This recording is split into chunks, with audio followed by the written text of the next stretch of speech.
दत्तदेव जगद्गुरु निष्कलं निर्गुण वंदे श्री दत्तात्रेय नमोस्तुते।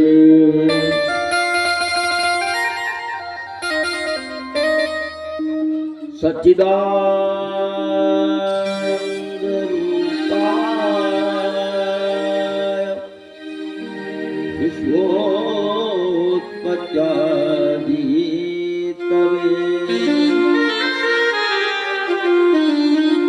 तापत्रय विनाशाय श्रीकृष्णाय वयं नमः।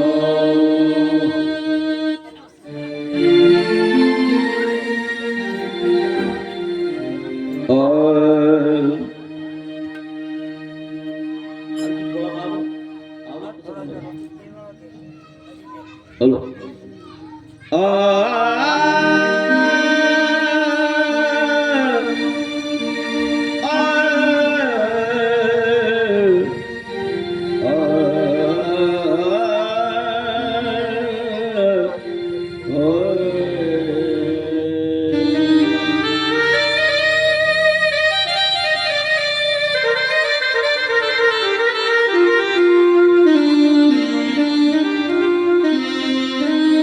दत्त दिगंबरायावे दयाळा भेट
मला गोपाल हरे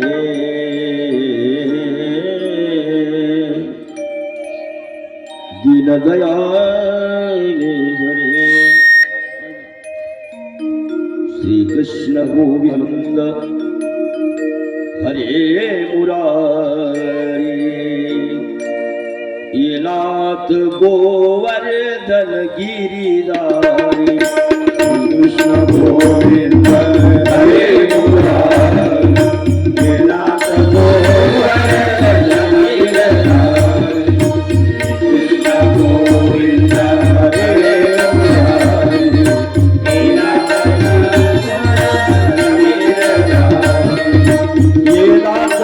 गोवर्धन गिरिधारी ये नाथ गोवर्धन गिरिधारी ये नाथ गोवर्धन गिरिधारी हे नाथ गोवर्धन गिरिधारी हे नाथ गोवर्धन गिरिधारी हे नाथ गोवर्धन गिरिधारी हे नाथ तोवर जनगिरीदारी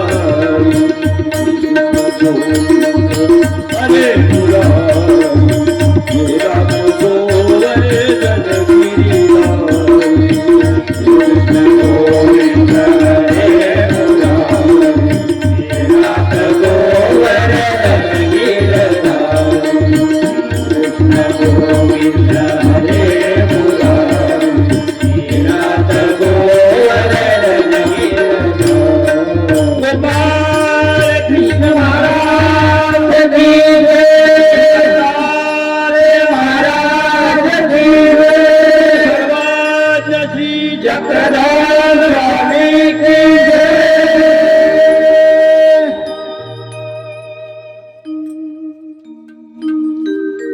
दरवर्षीप्रमाणे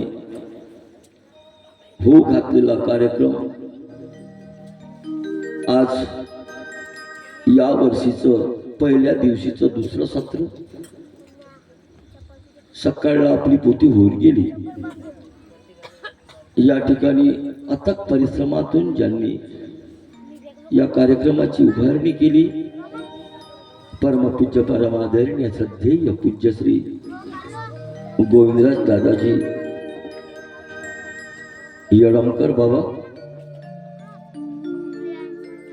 खांद्याला खांदा लावून साथ देतात. आमचे मधुभाऊ डाकोरे ज्याला तुम्ही गांधी भाऊ म्हणता त्याप्रमाणे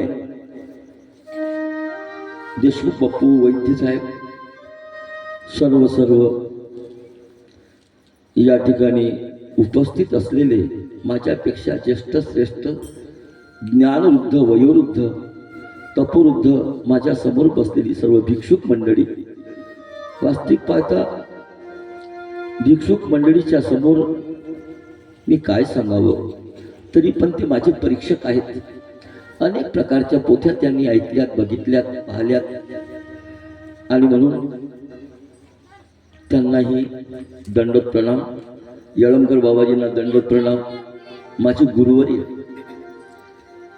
सन 75 सालामध्ये मी 9व्या वर्गात असताना मी उपदेश घेतला. माझे गुरुवर्य म्हणजे परमपूज्य परम आदरणीय परम श्रद्धेय महाराष्ट्राधिकरण पूज्य महंत श्री कल्लूरकर बाबाजी त्यांचा मी शिष्य आहे. कासारबोरीला जेव्हा महावाक्य झालं होतं त्या महावाक्यामध्ये मी अनुग्रह घेतला आणि माझे गुरुवर्य शेवलेकर बाबाजी फाध्य कल्लूरकर बाबाजी उपस्थित सर्व संत गण उपस्थित सर्व परमेश्वराचे अच्युतांचे अच्युत असलेले सर्व सद्भक्तगण उपस्थित भजन मंडळ आणि ज्यांच्या माध्यमातून कार्यक्रमामध्ये गोडवा येते. भजन मंडळ तर आहेच पण कार्यक्रमामध्ये साथ देतात ते फक्त जर साऊंड सिस्टीम चांगली असली तर तुमच्या कार्यक्रमाला मजा येते. ऑपरेटर चांगला असला तर तुमच्या कार्यक्रमाला मजा येते नाही तर तुमचा कार्यक्रम काही चांगला होत नाही. आणि महत्त्वाचं म्हणजे या ठिकाणी चिचाळीतील हे लाऊडस्पीकर मंडळ त्यांच्यासाठी टाळ्या. टाळ्यामध्ये कुच्चरपणा नका करत जाऊ. टाळ्या वाजवणं एक प्रकारचं संक्रमण आहे. याचे ते व्यायाम होते. याच्यात आपला व्यायाम होतोय याच्यामध्ये टाळ्या वाजवण्यामध्ये सुद्धा. आणि म्हणून आता हे लहान लहान लेकरं आहे 10-12 लोक मुलं बसलीत. तुमचे आई वडील आले का रे बाबू का नाही आले? झोपले घरी. चांगला असो चाला असो. अरे या वयातील लेकरांना घडवणं अगदी महत्वाचं आहे. तुम्हाला तुमचं बालपण तुमचं म्हातारपण तुम्हाला जर चांगलं ठेवायचं असेल तुमच्या म्हातारपणामध्ये कोणत्या प्रकारच्या अडचणी यायच्या नसेल तर या लेकराला घडवा. लेकराला घडवणं अगदी महत्वाचं आहे. या मुलांना तुम्ही जर या मुलांना घडवलं ना तर चांगले संस्कार या मुलावर होतील. अरे तैयार हो जाओ, अरे तैयार हो जाओ, अरे तैयार हो जाओ, अरे तैयार हो जाओ.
खंजिरी वाजवते.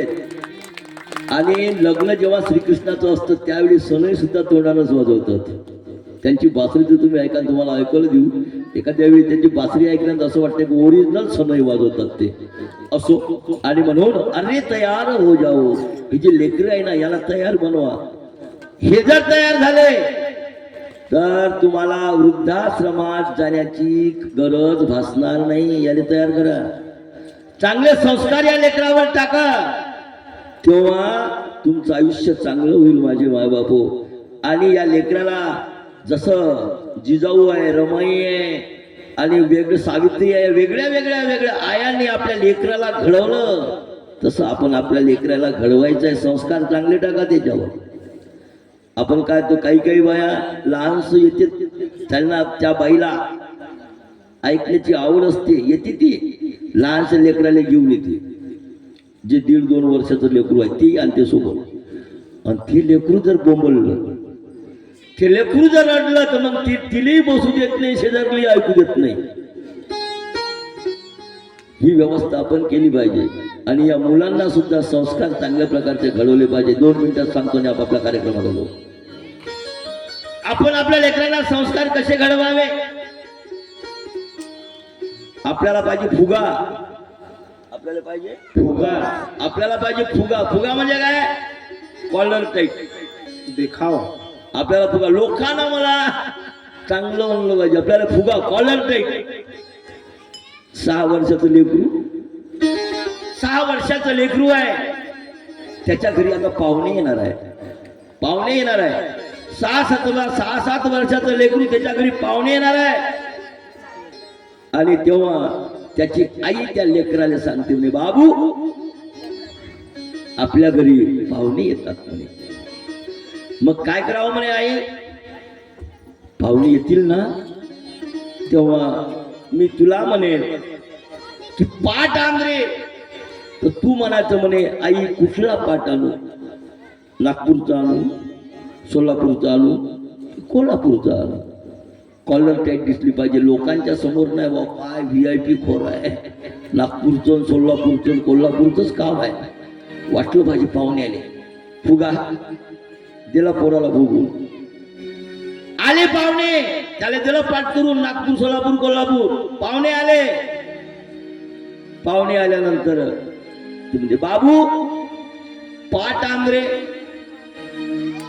ते पोरग म्हणायला लागलं म्हणे, आई कुठला पाठ आणू? नागपूरचा आणू, कोल्हापूरचा आणू की सोलापूरचा आणू? पाहुणे ऐकूनच राहिले. बाबू म्हणे, ते नागपूरचा चांगला पाठ आहे, तो घेऊन ये. आणला पाठ, पाय धुतले. बाबू टावेल आण रे. म्हणे, आई कुठला टावेल आणू? नागपूरचा आणू, सोलापूरचा आणू की कोल्हापूरचा आणू? सोलापूरचा बरं आहे, मी तू सोलापूरचा घेऊन ये. पाहुणे म्हणे, काय VIP काम आहे, सर नागपूर, सोलापूर, कोल्हापूरच आहे. आणि मग पाय धुतले आणि आतमध्ये घेतले, चहा करायला बसले. चहा करताना आता हिला माहित आहे या बाईला, ही नागपूर कोल्हापूर सोलापूर म्हणते म्हणून. बाई काय म्हणते, बाबू आसामचा चहा आण रे. वास्तविक पाहतो तो चहा कुठला असते, साधी आपला गावातला चहा असते, पण म्हणजे आसामचा चहा आणली त्यानं बॉटल. ते पाहुणे विचारच करून राहिले, काय VIP काम आहे. चहा घेतला, बाबू पानदान आण रे. मुलगा म्हणतो, कुठलं पानदान आणू, नागपूरचा आणू, कोल्हापूरचा आणू, सोलापूरचा आणू. म्हणे कोल्हापूरचा आणलं पानदान. पानदान आणलं आणि पानदान दिलं. चहा झाला, चहा पिले. आता त्याचे वडील नव्हते घरी. म्हणे बाबू तुझे वडील घरी नाही रे, तुझ्या बाबाला बोलो, तुझ्या वडिलाला बोलो. पोरग म्हणे, आई कुठला वडील बोलू, कुठला बाप बोलू, नागपूरचा बोलू, कोल्हापूरचा बोलू का सोलापूरचा बोलू. फुटला ना फुगा, फुगा फुटला. संस्कार लेकरावर चांगले घालायला पाहिजे. आणि असो माझे मायबाप, तुम्हाला सांगायचं म्हणजे हा महानुभव पंथामध्ये आपण आलो होतो ज्ञानावर. माईम भट्टांनी पहिल्याच भेटीमध्ये जेव्हा चक्रधर स्वामीच्या समोरासमोर गेले, नुसतं काया प्रणित गेला, बसले. बसल्यानंतर स्वामींनी मनामध्ये जाणलं, सर्वज्ञ त्यालाच म्हणतात. मनामध्ये जाणलं सर्वज्ञानी. काय जाणलं सर्वज्ञानी मनामध्ये, हा जेव्हा रस्त्याने गणपत आपल्याला सांगत आला, त्याला संस्कृत येतं काय. आणि स्वामींनी संस्कृत मध्ये बोलायला सुरुवात केली. शेवटी सांगायचं एवढं म्हणजे पहिल्याच भेटीमध्ये, हा ज्ञानोक्त पंथ आहे महानुभाव पंथ म्हणजे, पहिल्याच भेटीमध्ये त्या माईम भट्टाला, आधीचाच हुशार माणूस, वडाचं झाडच ते वडाचं झाड. बी लावल्यानंतर कसा वटवृक्ष फोपावतो, वाढतो, सर्व फांद्या, सर्व वृक्ष झाड होते एवढूशा बियामध्ये. अशा प्रकारे पहिल्याच भेटीमध्ये माहीम भट्टाला स्वामींनी पूर्वी नावाचं प्रकरण सांगितलं. त्या पूर्वी नावाच्या प्रकरणामध्ये ब्रह्मांड असं ब्रह्मविद्याशास्त्र लपलेलं आहे. आणि पूर्वी नावाचं प्रकरण सांगितलं. काय सांगितलं, सृष्टीमध्ये कवने करणे मुंची जेना एके परमेश्वर विन तोची परमेश्वर वगैरे वगैरे. निर्वेव निराकार होय, सावेव साकार होय, अवतरे अकुले सानिध्यान दे ते दास्यमोच. साधा नव्हता माहीम भट्ट. माहीम भट्टाला वाटलं दास्यमोच करावं तर कुणाचं करावं. दास्यमोच करावे ते दास्यमोच कवने करणे म्हणजे ना, कवने करणे कोणाच्याने जीवाचं मुंचन होत नाही. एका परमेश्वराशिवाय या जीवाचं मुंचन होत नाही. म्हणून तो देव आपला करून घ्यावा, तो देव आपला करून घ्यावा.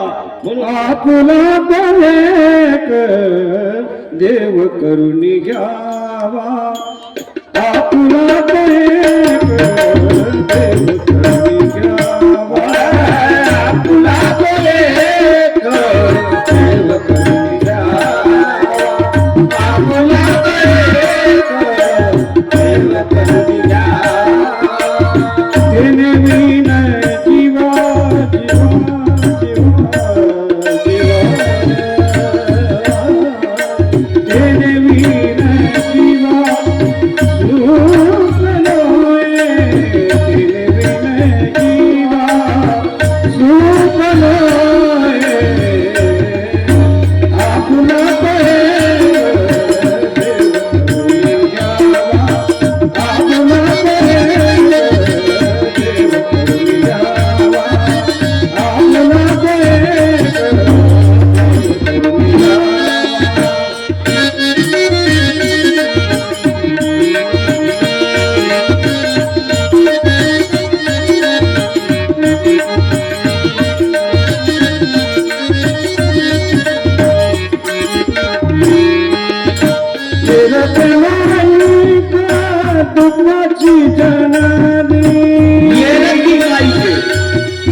तेने विन जीवा सुख नव्हे. सुख प्रत्येक माणसाला पाहिजे.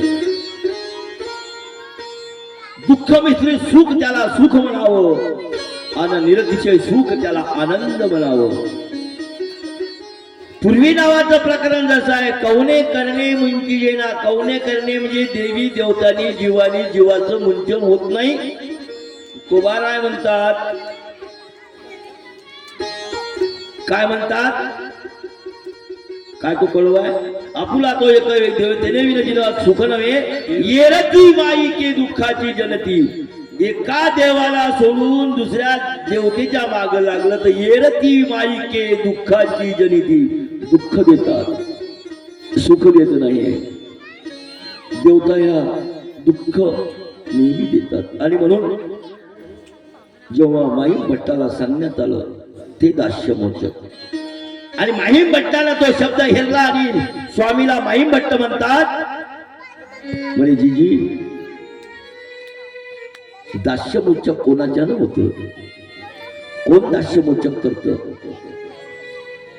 आणि पंचकृष्ण सुद्धा सांगण्यात आलं, श्रीकृष्ण चक्रवर्ती महाराजांचे दास्य करा.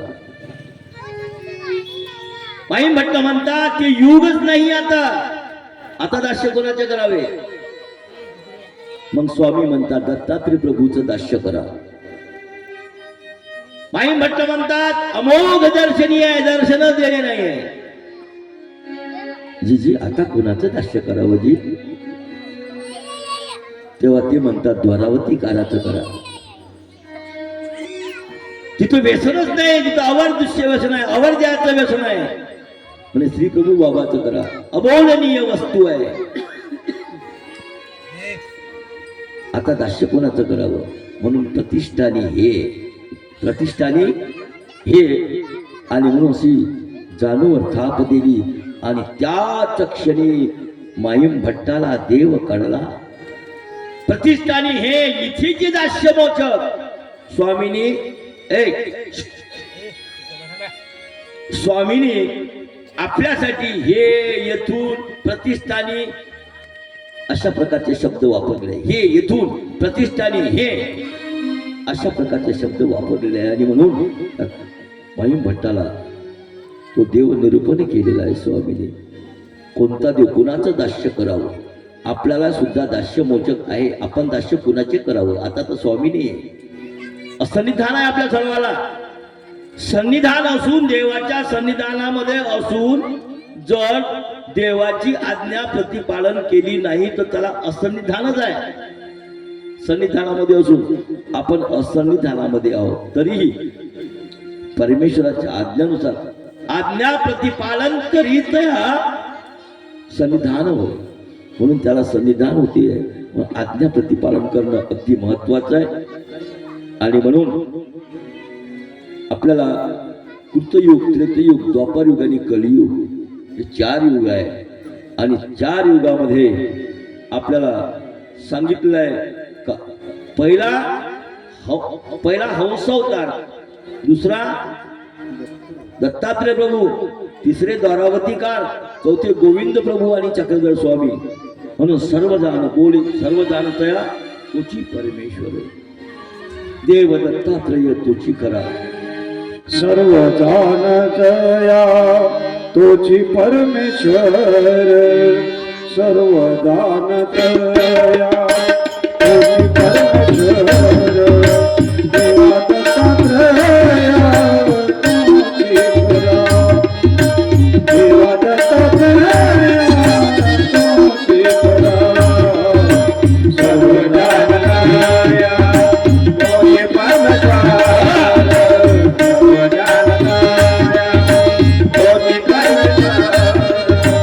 देवा दत्तात्रया तोची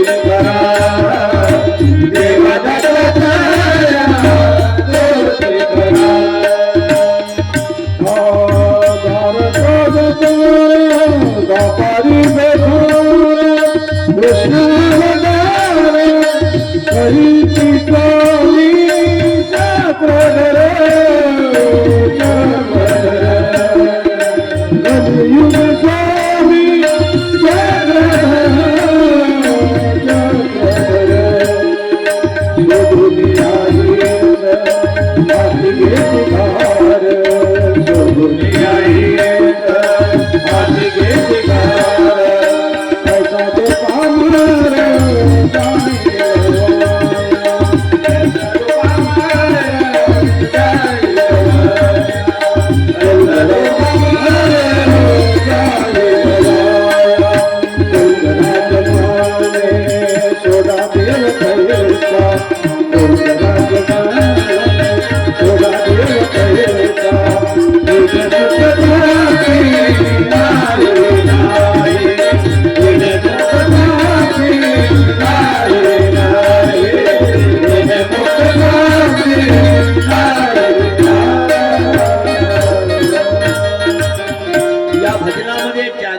वर्णन केलेलं आहे.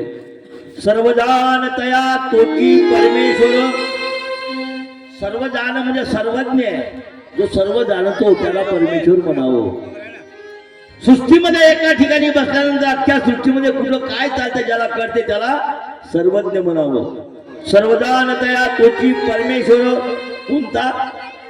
देव दत्तात्रय तोची करा. द्वापारी जो थोर कृष्ण अवतार. कलियुगी स्वामी चक्रधर सोडुनिया हिस हाती घेती गार ऐसा जो पामर जाईल वाया. गोविंदराज म्हणे सोडा देवतेशी तेने मोक्ष प्राप्ती नाही नाही. देवतेनं जीवाचं मुंचन होत नाही माझे मायबापू. देवता कशा आहे? देवता स्वतःच मोक्षाची आशा करतात. मोक्षमिच्छन्ति देवता. देवता मोक्षाची आशा करतात. तर तुम्हाला कुठून मोक्षाला देईल? मोक्ष देतात, देवताही देतात. आलं म्हणून सांगतो, देवताही मोक्ष देतात, पण त्याचा मोक्ष चिरकाल टिकणारा नसतो. त्यांचा मोक्ष कसा आहे? देवता मोक्ष देतात, पण त्याचा मोक्ष कसा आहे? जोपर्यंत तुमचं पुण्याचं गाठोड आहे ना, तोपर्यंत तुम्हाला त्या ठिकाणी तुम्ही फळिया म्हणून त्या ठिकाणी उपभोग घेऊ शकता. पण तोपर्यंत सुकृत आहे तव भोगिती. समर्थ रामदास म्हणतात, सुकृत सरतात ढकलून देती. आपण देव असती जैसे तैसे. पुण्याचा गाठोडा आहे तोपर्यंत ठेवतात आणि सुकृत सरतात ढकलून देती. आपण देव असती जैसे तैसे. आणि काय का, जसं तुम्ही बसमध्ये बसले, 35 किलोमीटर जायचं आहे, 60 रुपये तिकीट आहे, आणि तिकीटचा पावर तुमचा संपला का तुम्हाला आपलं गाठोडं घ्यायला लागते. नको एसटीच्या खाली उतरावं लागते. संपला पावर. असंच देवतेचं आहे. देवतेचा पावर संपला की तुम्हाला मग मृत्यू लोकांमध्ये यावं लागते. पुनरपी जननम पुनरपी जठरी जननी शयनम. पुनर्जन्म मग तुम्हाला घ्यावं लागते. मग आपल्याला असं पद घेण्यात काहीही अर्थ नाहीये. म्हणून आपल्याला असं पद पाहिजे. भगवान श्रीकृष्ण चक्रवर्ती महाराज म्हणतात, सर्व धर्मान परित्यज्य मामेकं शरणं व्रज अहं त्वा सर्व पापेभ्यो मोक्षयिष्यामि मा शुच. तू माझं स्मरण चिंतन कर, मग मी तुला मोक्षाला नेतो. याच्यामध्ये तीळ मात्र शंका नाहीये. म्हणून सर्व धर्म सोडा आणि मला मी एकट्याला शरण या. कसं या? अनन्य भावे. एकट्याला शरण गेलो तर त्याची काळजी घेते. पतिव्रता स्त्री असली ती एकट्या फक्त पतीची सेवा करते, ती एकट्याचीच होऊन असते. पतिव्रता स्त्री घरातील काम सर्वाची करते, पण होऊन असती एकाची. अशा प्रकारे श्रीकृष्ण चक्रवर्ती महाराज म्हणतात, अनन्य चिंतयंतो माय जना परिउपासते तेषां नित्यभियुक्तानां योगक्षेमं वहाम्यहम्. काय करताय? माझी भक्ती करतो तो माझ्यापर्यंत येतो. आणि म्हणून अनन्य चिंतयंतो माय जना परिउपासते. अनन्य भावे जो माझी भक्ती करतो. आणि परमेश्वर धावून श्रीकृष्ण महाराज काही अवर त्यांचं आलं चरित्र आहे माझे महाराज. त्यांच्या लीळा काही वेगळ्याच आहे. ज्या स्वामींनी द्वापारीच्या लीळा म्हणून सांगितल्या त्या द्वापारीच्या लीळामध्ये भगवंताचं वर्णन केलेलं आहे.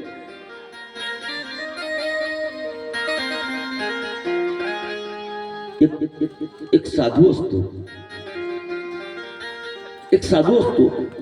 गावाच्या बाहेर एक मंदिर आहे आणि त्या मंदिरामध्ये ते बाबाजी रोज जातात.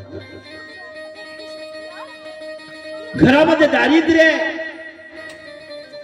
गाव सोडून गावाच्या बाहेर एक मंदिर आहे, त्या मंदिरामध्ये ते बाबा रोज जायचे. साधू बाबा जायचे आणि तिथं भगवद्गीतेचं पारायण करायचं. भगवद्गीतेचं पारायण करायचं. पोटामध्ये भूक आहे, जेवण नाही आहे, घरामध्ये अन्नाचा कण नाही आहे, तरी परंतु त्यांनी पारायण करणं सोडलं नाही.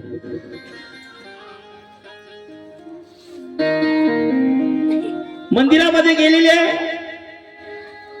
आणि भगवद्गीता वाचता वाचता हा श्लोक त्यांच्या डोळ्यासमोर आला. अनन्य चिंतयन्तो मायजना पर्युपासते तेषा नित्ययुक्तानां योगक्षेमं वहाम्यहम्. त्या बाबाने काय केलं, हे जो श्लोक आहे ना, हा श्लोक भगवद्गीतेतला नसला पाहिजे, हा श्लोक देवाचा नसावा. त्याच्या मनामध्ये कल्पना आली. त्याला वाटलं देव म्हणतात ना योगक्षेम मीच चालवतो. अरे 3 दिवस झाले मी माझी पत्नी आम्ही दोघेही घरामध्ये उपाशी आहोत. घरामध्ये अन्नाचा कण नाहीये. देवाला काळजी नसावी, देवाला तर काळजी पाहिजे ना. देव म्हणतात ना अरे तुझा योगक्षेम मी चालवतो आणि मी 3 दिवसापासून उपवासी आहे, परंतु देवा मी तुझं पारायण तुझं स्मरण चिंतन कधी मी दूर केलेलं नाहीये देवा. मी तर तुझं स्मरण चिंतन करतोय नसावा. आणि म्हणून त्यानं काय केलं, बाजूचा जो कोळसा होता तो कोळसा घेतला आणि त्या श्लोकावरून फिरवला. त्याने गोल केलं. असं हे देवाचा श्लोक नाहीये, असा गोल केला त्याच्यावर. असा गोल केल्यानंतर मग देवाला ते कळलं. सर्वज्ञान सर्व जाणतो परमात्मा परमेश्वर श्रीकृष्ण चक्रवर्ती महाराजाला कळलं त्याच्या घरामध्ये अन्नाचा कन्न, याला भूक लागलेली आहे, तरी पण याने माझं स्मरण चिंतन आणि माझ्या श्लोकावर यांनी कोळसा फासलाय. देवाला त्याची कणव आलेली आहे आणि भगवान श्रीकृष्ण चक्रवर्ती महाराज त्याच्या घरी बालवेशामध्ये गेले. हातामध्ये एक गाठोडं घेतलं, त्याच्यामध्ये सोने चांदी रुपये हिरे मोती त्याच्यामध्ये, आणि ते गाठोडं घेतलं. बालवेशामध्ये श्रीकृष्ण चक्रवर्ती महाराज त्याच्या घरी गेलेले आहे. आईला म्हणतात आई. आईने बघितलं त्या लहानशा लेकराकडे, त्याचं सौंदर्य, त्यांच्यावर असणार तेज,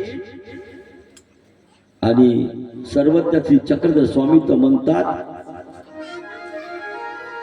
33 सीता बर्वे, द्वापारीचे कृष्ण चक्रवर्ती महाराज बर्वे आणि कलियुगीचे हे बर्वे. चक्रवर्ती स्वामी भगवान सर्वज्ञ श्री चक्रधर स्वामी सांगतात. त्याचं रूप पाहून ती म्हातारी म्हणते म्हणे बाबा तू कोण आहे, तू कुठून आलास? म्हणे आई हे गाठोड आहे, हे गाठोडा मला तुमच्या घरी ठेवायचं आहे. काय बाबा या जगात त्याच्यामध्ये? ते काय विचारते आई? मी काय सांगू? माझ्या घरी येतील तर बाबा घरी आल्यानंतर काय सांगू त्यांना? एवढंच सांगा. तुम्हाला खरं सांगू आई, अगं बाबाजी माझे गुरु आहेत, मी त्यांचा शिष्य आहे आणि मी त्याला दक्षिणा कधी दिलेली नाही. म्हणून ही दक्षिणा घेऊन मी तुमच्यापर्यंत तुमच्या घरी आलेलो. त्यांना काय सांगू मी? त्यांना काहीच सांगू नका. त्यांना एवढंच सांगा तो तुमचा शिष्य. त्यांना सांगा कान्हा म्हणून, तो तुमचा शिष्य कान्हा नावाचा आपल्या घरी आलेला आहे. आणि माझी ओळख सांगा. तुम्ही ज्याच्या तोंडाला काळं फासलं, त्या लोकावर जे कोळसा फिरवला होता त्या बाबांनी, तुम्ही ज्याच्या तोंडाला काळं फासलं तो मी तुमच्या घरी घेऊन आलेलो.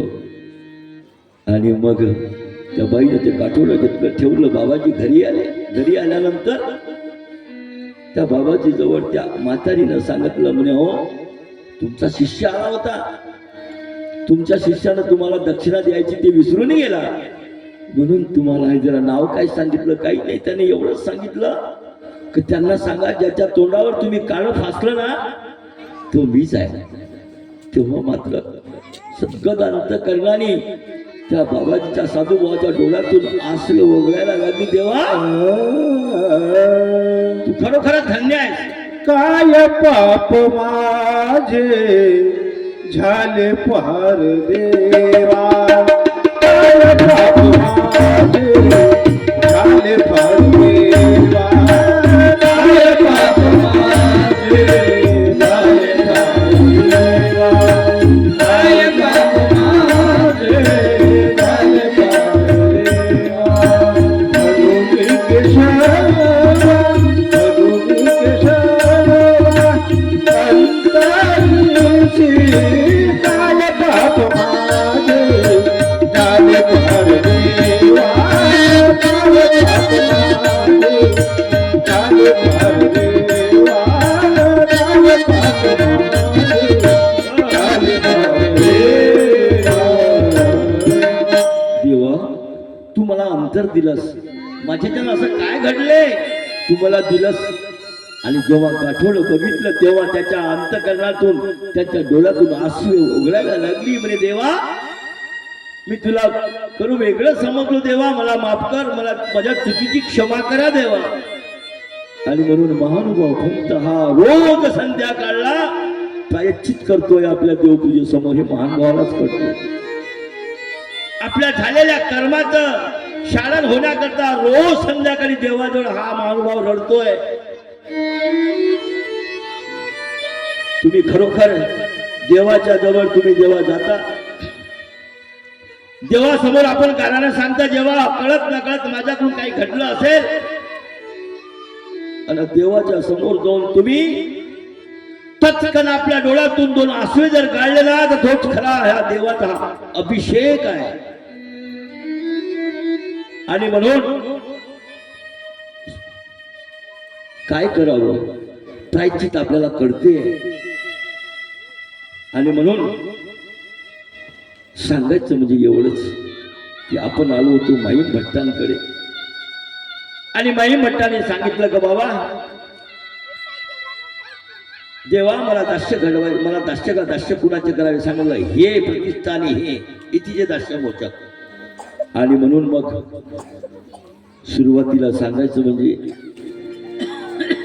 कृतयुगामध्ये हंस अवताराला सनकादिक, सनक नंदन, सनत कुमार आणि सनकादिक 4 मुलं होती. सनक नंदन, सनत कुमार, सनकादिक यांनी प्रश्न केला ब्रह्मदेवाला. तुम्हाला भागवत तुम्ही ऐकत असाल, ज्याला चतुश्लोकी भागवत म्हणते. चतुश्लोकी भागवतामध्ये इथून सुरुवात आहे. आणि सांगतात जीवाचे बंधन तोडिता कवनु. संकटिकाने प्रश्न केला ब्रह्मदेवाला. काय प्रश्न होता तो? जीवाचे बंधन तोडिता कवनु, अविनाशी पदाशी वैसवी कवनु, भवतारू तो कवनु सांगावा. ऐकोनी ब्रह्मा उगाची बैसला, काही न बोलवे जी बोला. अनुभव तेज आकळला, होऊन राहिला चिंताग्रस्तू. आणि मग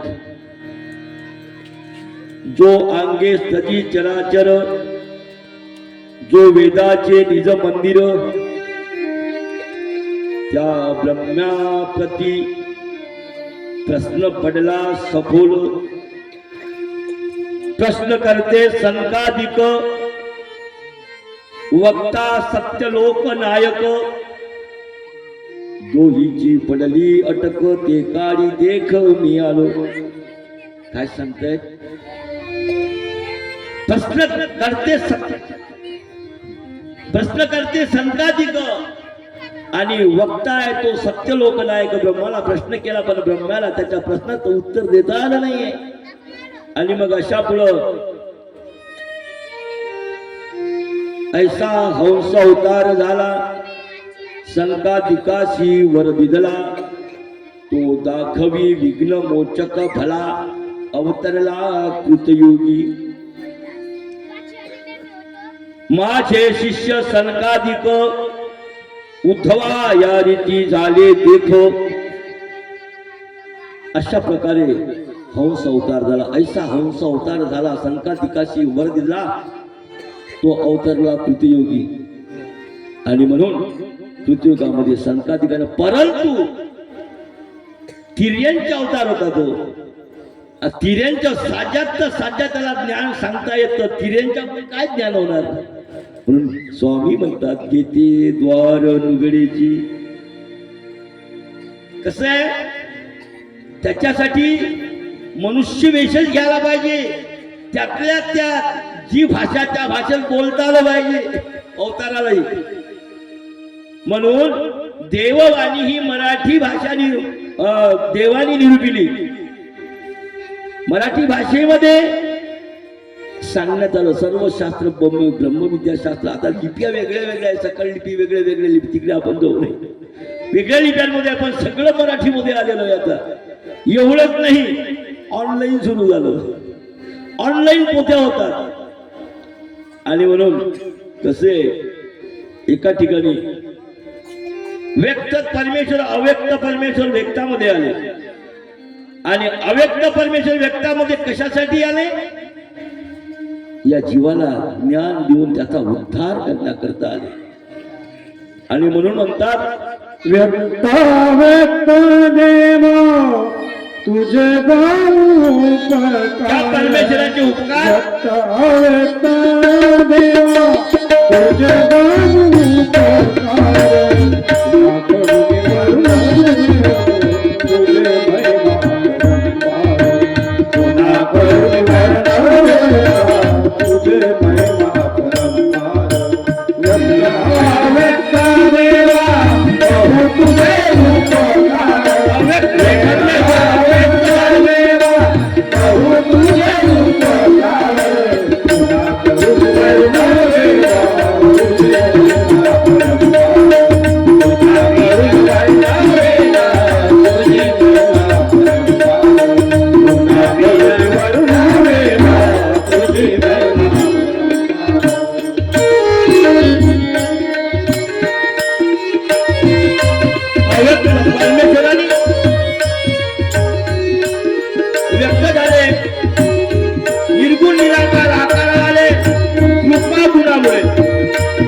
साकार व्हावं लागतं.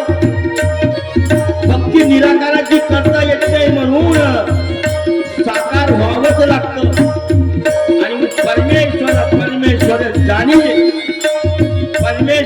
परमेश्वर पाविजे, हे करण्यासाठी भूतलावर परमेश्वराला यावं लागतं.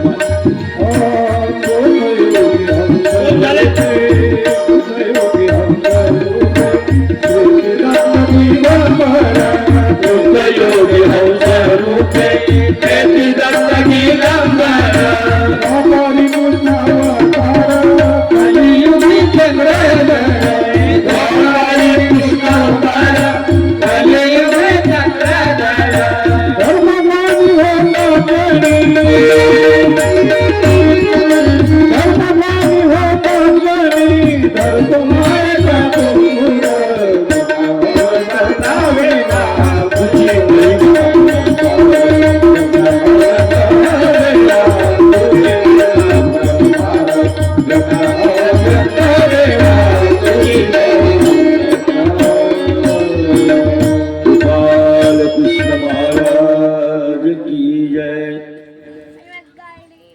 कृतयुगी हंस रूपे त्रेती दिगंबर द्वापारी कृष्ण अवतार कलियुगी चक्रधर.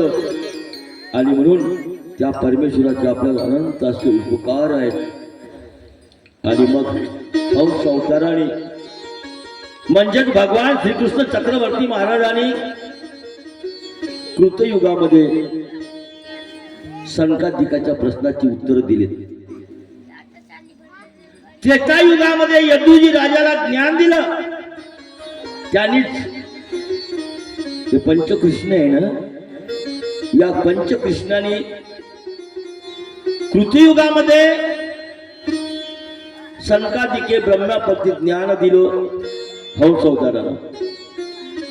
त्रेतायुगामध्ये यदुजी राजा ज्याला दत्तात्रय प्रभू महाराजांनी, वास्तविक पाहता दत्तात्रय प्रभू महाराजांचा अवतार सुद्धा हा कृतयुगातला शेवटच्या कृतयुग संपदा त्यांचा अवतार झाला. काय ते म्हणजे दत्तात्रय प्रभू अवतार काय लीळा ती आहे. दत्तात्रय प्रभूची लीळा कशी आहे, कसा अवतार झाला त्याच्यात, केव्हा झाला. रिकेश्वराच्या ठाई. हा, रिकेश्वराच्या ठाई भगवान श्री दत्तात्रय प्रभू महाराजांनी अवतार दिला भोगभूमी. आणि त्रेतायुगामध्ये मग सह्याद्री पर्वतावर गेले. अशा प्रकारे ती पहिलीच लीळा आहे लीळा चरित्रातली. दत्तात्रय प्रभू महाराज हे यदुराजाला ज्ञान देतात. द्वापार युगामध्ये अर्जुनाला ज्ञान दिलं. गीता उदयाला आली. हिंदू धर्माचा अमोल असा ग्रंथ असेल तर तो कोणता, श्रीमद भगवद गीता. आणि कलियुगामध्ये सर्वज्ञ श्री चक्रधर स्वामींनी आचार्य आणि माई भट्टाला बोध दिला, ज्ञान दिलं. आचार्य केलं नागदेवाचार्यांना. 3.5 वर्ष आचार्य झाले. साधी गोष्ट नाही आहे. आपलं आयुष्य गेलं. आपलं नाम सुद्धा येत नाही आपल्याला. पहिलं समोरचं मांग होते. आपल्याला जर समजा नाम जरी विचारलं नाही पुढचं मांग होते, मागचं पुढं जाते. पण देवांचा अवतारच असा आहे. कौना कौनी वेशन येथ जीव उद्धरण्याच व्यसन. जीव उद्धरती हेची व्यसन. याच्यापेक्षा व्यसन नाहीये. आणि म्हणून देव स्वामी एवढे दयाळू मयाळू कृपाळू आहे हो. देव म्हणतात अरे तुम्हाला नाही जमत, तुम्हाला म्हणतात देव जाणं राजा बसणं पोथीत जाणं. कशाला आजचा दिवस उद्या येत नाही. जा घरी काय करता बसून. जेवढं आपल्याला समज जेवढं पसलं तेवढंच घ्या. तुमच्या सर्वच पोथी पाठ असेल तर जाऊन तर बसा. कमीत कमी त्या ठिकाणी असलं म्हणजे त्या जो वक्ता आहे त्याला तरी बरं वाटत. आणि म्हणून घरी बघू देव घडवून मळवून घेतात. देव काय करतो, जीवाला घडवून मळवून घेतात. आणि म्हणून त्या भडोज मधून या महाराष्ट्रात देव आले. भडोजवरून या महाराष्ट्रात देव आले. या जीवाच्या हिताकरता, जीवाला ज्ञान प्रेम देण्याकरता तिथून इथं आले. कौना कौनी व्यसन. हे व्यसन असल्यामुळं अरे त्या नागूबाईच्या घरी पाय पुसण्यावर बसली. कौना कौनी व्यसन. काय वेगळ्या प्रकारच्या लीळा त्या समोर येतीलच. बरं त्या ठिकाणी जेव्हा भडोज वरून या महाराष्ट्रात आले तर ते काही भिकारकोट होते काय, भिकारी होते, दारिद्र्य होते नाही. अरे राजाचा मुलगा तो, विशाल देव प्रधानांचा मुलगा, म्हणजे एक प्रकारचा तो राजाच होता. राजाचा मुलगा. आणि राजाचा मुलगा तिथून निघून महाराष्ट्रात आले. कशासाठी आले, अवतार तुम्हा धराया कारण. अवतार तुम्हा धराया कारण. अवतार तुम्हा धराया कारण. अवतार तुम्हा धराया कारण. अवतार तुम्हा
जय.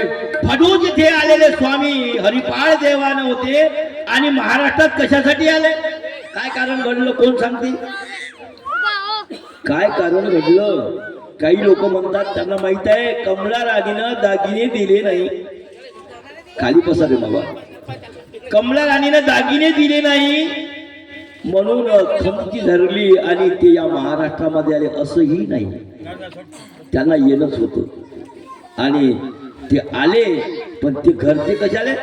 रामटेकच्या निमित्ताने आले, राम यात्रेला जायच्या निमित्तानं आले. आणि शेवटचं स्थळ काजळी देऊळवाडा तिथपर्यंत आले. हडपी आणि सगळी या दोन लोक होते. त्याच्यासोबत मध्यरात्रीला ते निघून आले आणि त्या रिद्धपुरात गेले. आणि हे जे हडपी आणि सगळी यांना वाटलं राम यात्रेच्या निमित्तानं आले म्हणून हे राम यात्रेला गेले. आणि स्वामी गेले त्या कुठं? रिद्धपुराला गेले. घरचे कसे होते? राजगादी वैभव सारे, राजगादी वैभव सारे सोडून वाजा गाजा. राजगादी वैभव सारे सोडून वाजा गाजा. जीवहितासाठी फिरले चक्रधर महाराजा. जीवहितासाठी फिरले चक्रधर महाराजा. जीवहितासाठी फिरले चक्रधर महाराजा. राजगादी वैभव सारे सोडून वाजा गाजा. राजगादी वैभव सारे सोडून वाजा गाजा. जीवहितासाठी फिरले चक्रधर महाराजा. जीवहितासाठी फिरले चक्रधर महाराजा. जीवहितासाठी फिरले चक्रधर महाराजा. गुजरात सोडून प्रांत, गुजरात सोडून प्रांत. निपुणी महाराष्ट्रात, निपुणी महाराष्ट्रात. निपुणी महाराष्ट्रात, निपुणी महाराष्ट्रात. गुजराते तुकाराया घरोघरी दारात. घरोघरी दारात. गुजराते तुकाराया घरोघरी दारात. घरोघरी दारात.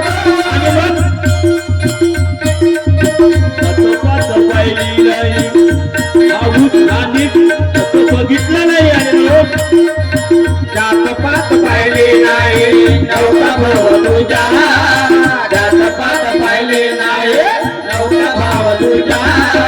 जीवहितासाठी फिरले चक्रधर महाराजा. जीवहितासाठी फिरले चक्रधर महाराजा. जीवहितासाठी फिरले चक्रधर महाराजा. जीवहितासाठी फिरले चक्रधर महाराजा. आणि म्हणून जीवाच्या हितासाठी स्वामी प्रत्येक वाडोवाडी फिरले. आणि अशा प्रकारे हे 5 अवतार कृष्णच आहे. आणि 5ही अवतार श्री कृष्ण होय. काही काही लोक अन्य संप्रदायामध्ये म्हणतात कोटी कोटी रूप तुझे, कोटी चंद्र तारे म्हणतात. आणि असो. आणि अशा प्रकारे भगवान सर्वज्ञ श्री चक्रधर स्वामी कृष्ण कसे? 5ही अवतार आहे ना, मग चक्रधर स्वामी कृष्ण कसे काय? त्याचं उत्तर असं आहे. तुमच्या जो लीला आहे, भगवान श्रीकृष्ण चक्रवर्ती महाराजांनी कुरुक्षेत्रावर युद्धाच्या वेळी अर्जुनाला ज्ञान दिलं. अर्जुनाने जेव्हा आपला रथ समोर न्यायला लावला आणि मध्यंतरामध्ये जेव्हा रथ गेला तेव्हा त्याच्या समोर त्याला भीष्म, द्रोण, कृपाचार्य आणि सगळे बंधू सखे वगैरे वगैरे सर्व नातेवाईक दिसले.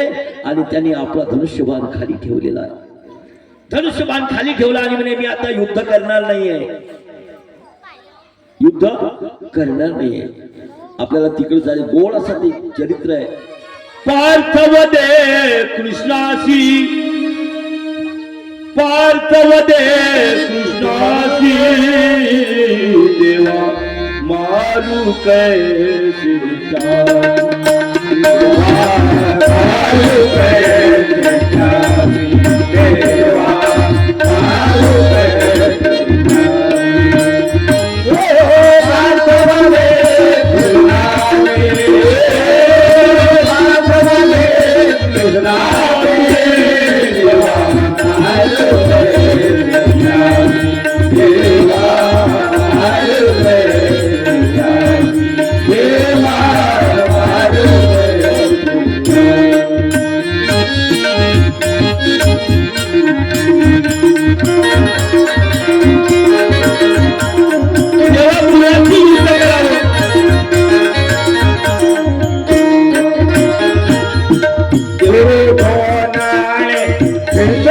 काम बंधू जन हे सारे बंधू जन हे सारे बंधू यांना मारो रे काय करो रे यांना मारो रे काय करो रे हे तलपो आमारे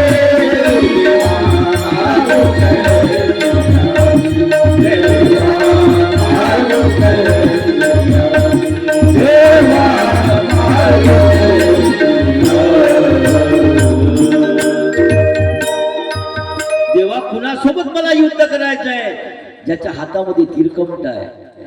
आपण कुठं आलो? श्रीकृष्ण चक्रवर्ती महाराज हे चक्रधर कसे आहेत? ज्याचे जवळी विद्या शिकलो, ज्याच्या छायेत मी वाढिलो. देवा, ज्याच्याजवळ मी विद्या ग्रहण केली, ज्याच्या छायेत वाढलो आणि त्याच्या आंग्या खांद्यावर खेळलो मी. उपकाराची फेराची का युद्ध नको आमासी देवा, मारू कैसे त्याशी. काय म्हणजे देवा, त्याला तुम्ही मला मारायला लावताय आणि मग काय भगवान श्रीकृष्ण महाराजांचा आटापिटा त्याला समजवण्यात. राजविद्या राजगुह्यम पवित्र विद्यम उत्तम ममहा.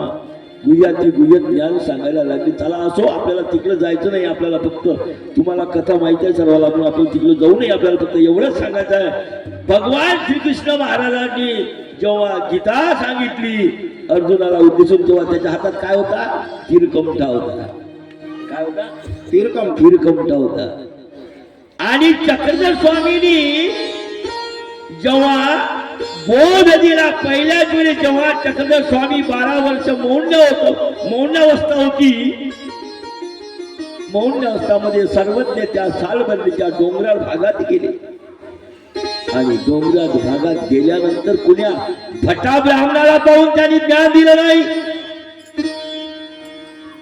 आणि म्हणून सांगितलं त्यांनी, पहिला उच्चार केला, पारधी आले. पारधीच्या मागे ससे आहेत आणि समोर पारध्याच्या मागे कुत्रे आहेत. ससा समोर धावतोय, सैरावैरा धावताय, त्याला कुणाचाच आधार नाहीये. म्हणून ससा समोर, त्याच्या मागे पारधी, त्याच्या मागे कुत्री लागलेली आहे. होनी भयभीत ससा येऊनी वदतो स्वामीला शरण मी आलो तुम्हाला शरण मी आलो तुम्हाला शरण मी आलो तुम्हाला. सैरावैरा ससा पळत आला आणि पळत आल्यानंतर 2 पायावर उभा राहिला ससा. अरे, माणसाला पाहून फिरणारा ससा एका माणसाच्या मांडी खाली चढला. एका माणसाला पाहून चाहूल आल्याबरोबर तो पडतो, सैरावैरा धावतो. पण ज्या ठिकाणी स्वामी बसले तेही आकृती माणसाचीच होती, पण त्याच्या जाणूस तरी त्या ठिकाणी 2 पायावर उभा झाला ससा. आणि कळून म्हणतो ससा, लागुनी माझ्या पाठीशे माझ्या पाठीशे उभेत कामद चढती गणाए उभेत कामद चढती गणाए.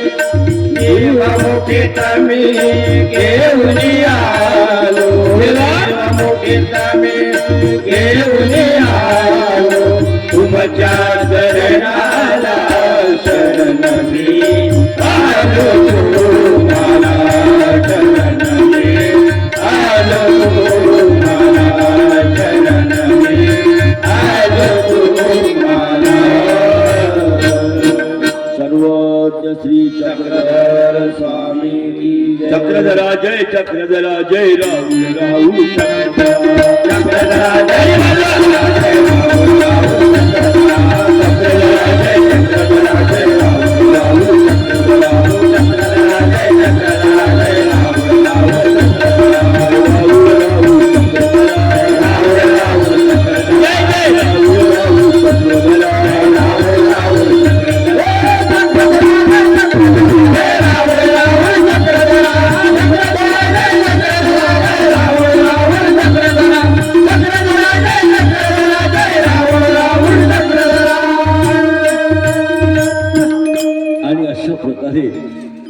तर स्वामींनी त्या सशाचं रक्षण केलं आणि बोध दिला त्या पारध्यांना.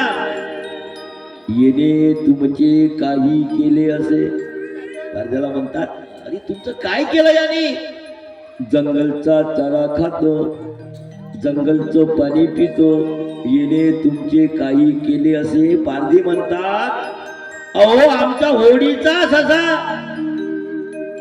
आमच्यात भांडणं लागतील तेव्हा आमचा होडीचा ससा आम्हाला द्या, परत द्या. स्वामी म्हणतात जमत नाही. स्वामी म्हणतात जमत नाही. येथ शरण आल्या काही मरण असे.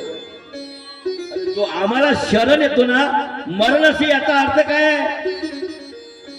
त्याला मरणच नाही काय? मरण असे आम्हाला जो शरण येतो त्याला मरण नाही. म्हणजे त्याला त्या सशाला सुद्धा काय दिलं त्यांनी? अभयदान दिलेलं. हा, सशाला सुद्धा अभय, त्याला चिरंजीवित ससा केला, अभयदान दिलं त्याला. आणि म्हणून स्वामीनी येणे तुमचे काही केले असे, आम्हाला जो शरण देतो त्याला आम्ही मरण देत नाही. आई म्हणतं आपल्या लेकराला, आई नाही म्हणत आपल्या लेकराला, अरे उन्हात कशाला मरत, सावलीत मरणं. शिवी नाही, उन्हात कशाला मरत, सावलीत मरणं. त्या आईला वाटते का हे मेलं पाहिजे? तिथं प्रेमाच आहे, प्रेमाचं भागीत आहे, प्रेम त्या लेकरावर आहे. म्हणून तो मुलगा चांगल्या वळणाला लागावं, त्याचं चांगलं व्हावं, त्याचं फलं व्हावं, हेच आपली आई चिंतित असतंय. आणि स्वामी तर त्या आईबद्दल म्हणतात, आईचे प्रेम ते नैसर्गिक किंवा आईचं प्रेम ते नैसर्गिक आहे असतात. बापाचंही प्रेम असतं. बापाचं प्रेम नसतं का? बापाचं प्रेम राहत नाही, बिलकुल राहत. बापाचंही प्रेम नसतं. आईचं पण, आईचं वेगळं आणि बापाचं वेगळं. समजा आईचं प्रेम ना बापाचं प्रेम कसं, 2 मिनिटात मी तुम्हाला सांगतो. आईचं प्रेम नैसर्गिक आहे. स्वामी म्हणतात आपलं काही नाही आहे इथे. स्वामी म्हणतात मातेचं प्रेम ते नैसर्गिक असतात. आईला शिव्या देईल मुलगा, कितीही मोठा झाला, वकील झाला, बॅरिस्टर झाला, कलेक्टर झाला, पण तिच्यासाठी तो मुलगाच असतोय. अरे माझ्या राजा, तू ड्युटीज करतो, जेवण वगैरे करत जा. आईचं प्रेम हे वेगळं असते. बापाचंही प्रेम असते. बापही सुद्धा अरे चप्पल घासते, चप्पलाला गाठा बांधते, तरी आपल्या लेकराला शिकवते मोठं व्हावं लेकरांनी, याच्यासाठी बाप सुद्धा प्रयत्न करतो. आईचं प्रेम वेगळं ना बापाचं प्रेम वेगळं. तुम्हाला त्याच्यात मोकळं सांगतो बघा. एक लहानसं लेकरू आहे, समजा मधुभाऊ, एक मुलगा आहे छोटा, 5-6 वर्षाचा, 6-7 वर्षाचा मुलगा आहे. त्याच्या तोंडाले शंभूड लागला, त्याच्या तोंडाला शंभूड लागला आणि त्याच्या तोंडाला, हॅलो, त्याच्या तोंडाला, आता तुम्ही मधुभाऊ किती मुके घ्या त्याची? शंभूड लागलाय त्याच्या तोंडाला, सारं तोंड भरलेलं आहे, किती मुके घ्या? एकही नाही. हे बाबाचं प्रेम आहे. दिवस निघाल्याबरोबर ते ओलं आहे, ओलं. लघवी केली, संडास केली, घेता काय जवळ तुम्ही? नाही घेत. तेव्हा ही आमची माय पाहना. ते लेकरू त्या कोण्याही या मायजवळ त्या लेकराला आणून द्या, ते 2000 रुपयाची का साडी असेल तरी त्याचं तोंड पुसते. 2000ची साडी असेल त्याचे तोंड पण. हे वय मातेचं प्रेम. बापाचं प्रेम वेगळे. माता काय करते, सकाळी झोपेत उठलेलं लेकरू ओलं, त्याच्या तोंड पुसून देईल, त्याची आंघोळ करून देईल, सगळं सगळं सगळं सगळं झालं. मग बाप इथे जवळ, बाबू चल ना आपण जाऊ मंदिरात. मग याचं प्रेम. ये इकडे इकडे, चला चला चला चला मंदिरात जाऊ, मंदिरात जाऊ. केव्हा सगळं सुरू, आंघोळ वगैरे केल्यानंतर मग बाप त्याला मध्ये चल आपण जाऊ फिरायला. ओलं राहायचं तेव्हा नाही घेत. पण प्रेम असतंच वडिलाचं. कोणत्याही आई वडिलाला वाटत नाही का आपलं लेकरू वाईट मार्गाने जावं, असं कुणालाच कोणत्याच माता पित्याला वाटत नाही. आणि म्हणून असो प्रेम ते नैसर्गिक. आणि म्हणून येथो शरण आलिया काही मरण असे नाही आहे. अर्थ असा आहे त्याचा, मरण आहे पण चिरंजीवित केला, अभयदान दिलं त्या सशाला. आणि सांगितलं त्या पारध्याला, सांगितलं त्याच्या हाती काय होता, तीरकमठा होता. तीरकमठा होता. आणि द्वापार युगामध्ये अर्जुनाच्या हातात तीरकमठा होता आणि कलियुगामध्ये सुद्धा पारध्याच्या हातात तीरकमठाच होता. तेव्हा त्याला ज्ञान दिलं, बोध दिला. आजही अनेक असे आदिवासी मंडळी महानुभाव पंथामध्ये आहे. बिरसा मुंडामध्ये माझा कार्यक्रम झाला. हिंगोली जवळ, हिंगोली रस्त्यावर कोणता तरी हॉल होता, त्या हॉलमध्ये गेलो. तिथे सर्व सोयाम पोयाम टेकाम मरसकोल्ले वगैरे वगैरे सर्व आपल्या इथे मरसकोल्ले आहे. त्यांना म्हटलं बा इथं आपल्या संप्रदायाचे किती लोक आहे, समाजाचे लोक म्हणजे बाबाजी 90% इथं फक्त एसटी साहेब भरलेला, सर्व आदिवासी व्हावं म्हणे. आम्ही विचार केला काय. आणि म्हणून या ठिकाणी सुद्धा श्रीकृष्ण चक्रवर्ती महाराज हे चक्रधर असावे ही लीळा आली आहे. म्हणून अनेक अशा प्रकारच्या लीळा आलेल्या आहेत. शॉर्टकट थोडक्यात सांगतो, नांदेडची लीळा आहे. गाई राखल्या, तुम्हाला सर्वांना माहित आहे, काय सांगायचं काम आहे. गाई राखल्या, श्रीकृष्ण चक्रवर्ती महाराज पहाडावर येऊन गाई बसवत होती. मधोमध्ये उठावर बासरी आहे आणि बासरीच्या नादामध्ये सर्व तल्लीन होऊन जात होते. पशु पक्षी वनी सगळे तल्लीन होऊन जात होते त्या बासरीच्या नादामध्ये.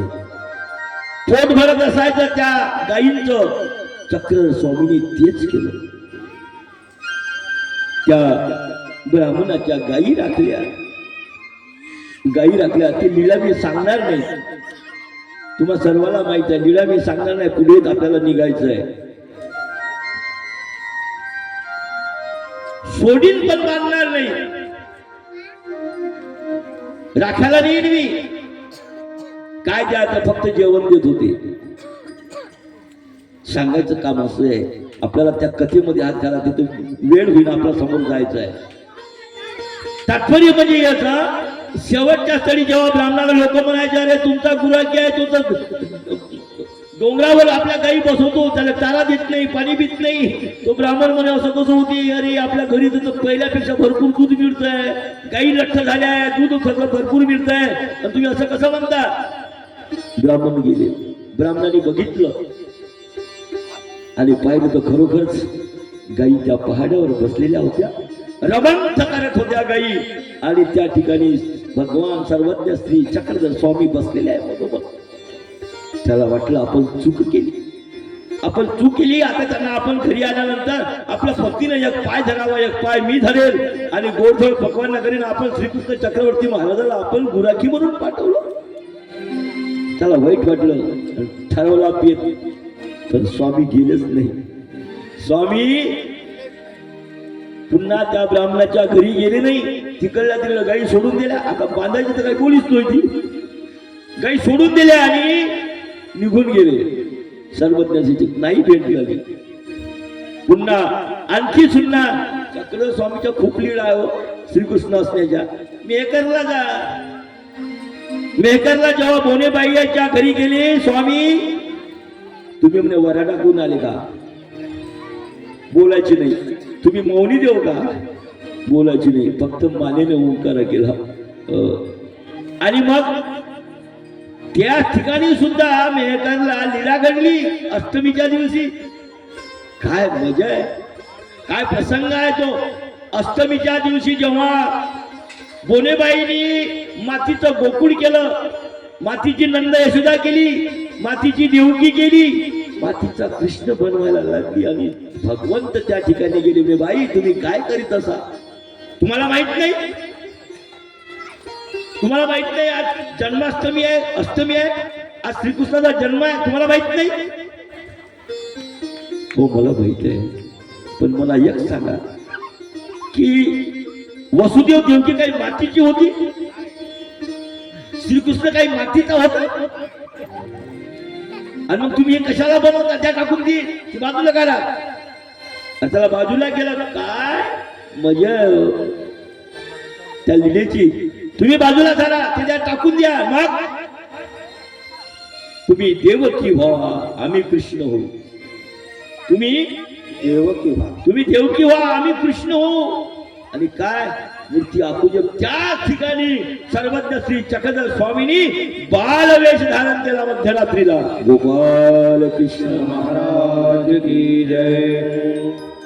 त्याच वेळी देवानी मध्यरात्रीला सर्व साहित्य झालं, जेवणाची सर्व तयारी झाली आणि गोनीबाया उपाशी राहिली, उपास धरला. देव म्हणतात जेव्हा कृष्ण जन्माला आले तेव्हा देवकी उपास धरला होता काय? ठीक आहे, मी करतो उपास, पण मी फक्त थोड्या वेळात दिवसभर भरून जेवतो आणि माझा कार्यक्रम असतो श्रीकृष्ण मंदिर यवतमाळला. मग आता देव जन्माला जेवून राहिले ना, मग आता जेवून काय करतात? त्याच्यासोबतच जेवू. त्यावेळी फक्त मी जेवत नाही, त्यावेळी संध्याकाळच्या वेळी. दिवसभर खातो लागल्या तो काही भाग नाही, पण संध्याकाळ झाल्यानंतर बघा आमचं मंडळ वगैरे काही काही जेवतात. आम्हाला ती ममतातही पंजाबी आहे त्या ठिकाणी कृष्ण मंदिरामध्ये यवतमाळला, तिथे तुम्ही जेवण नाही करत, घ्या फळं घ्या वगैरे वगैरे.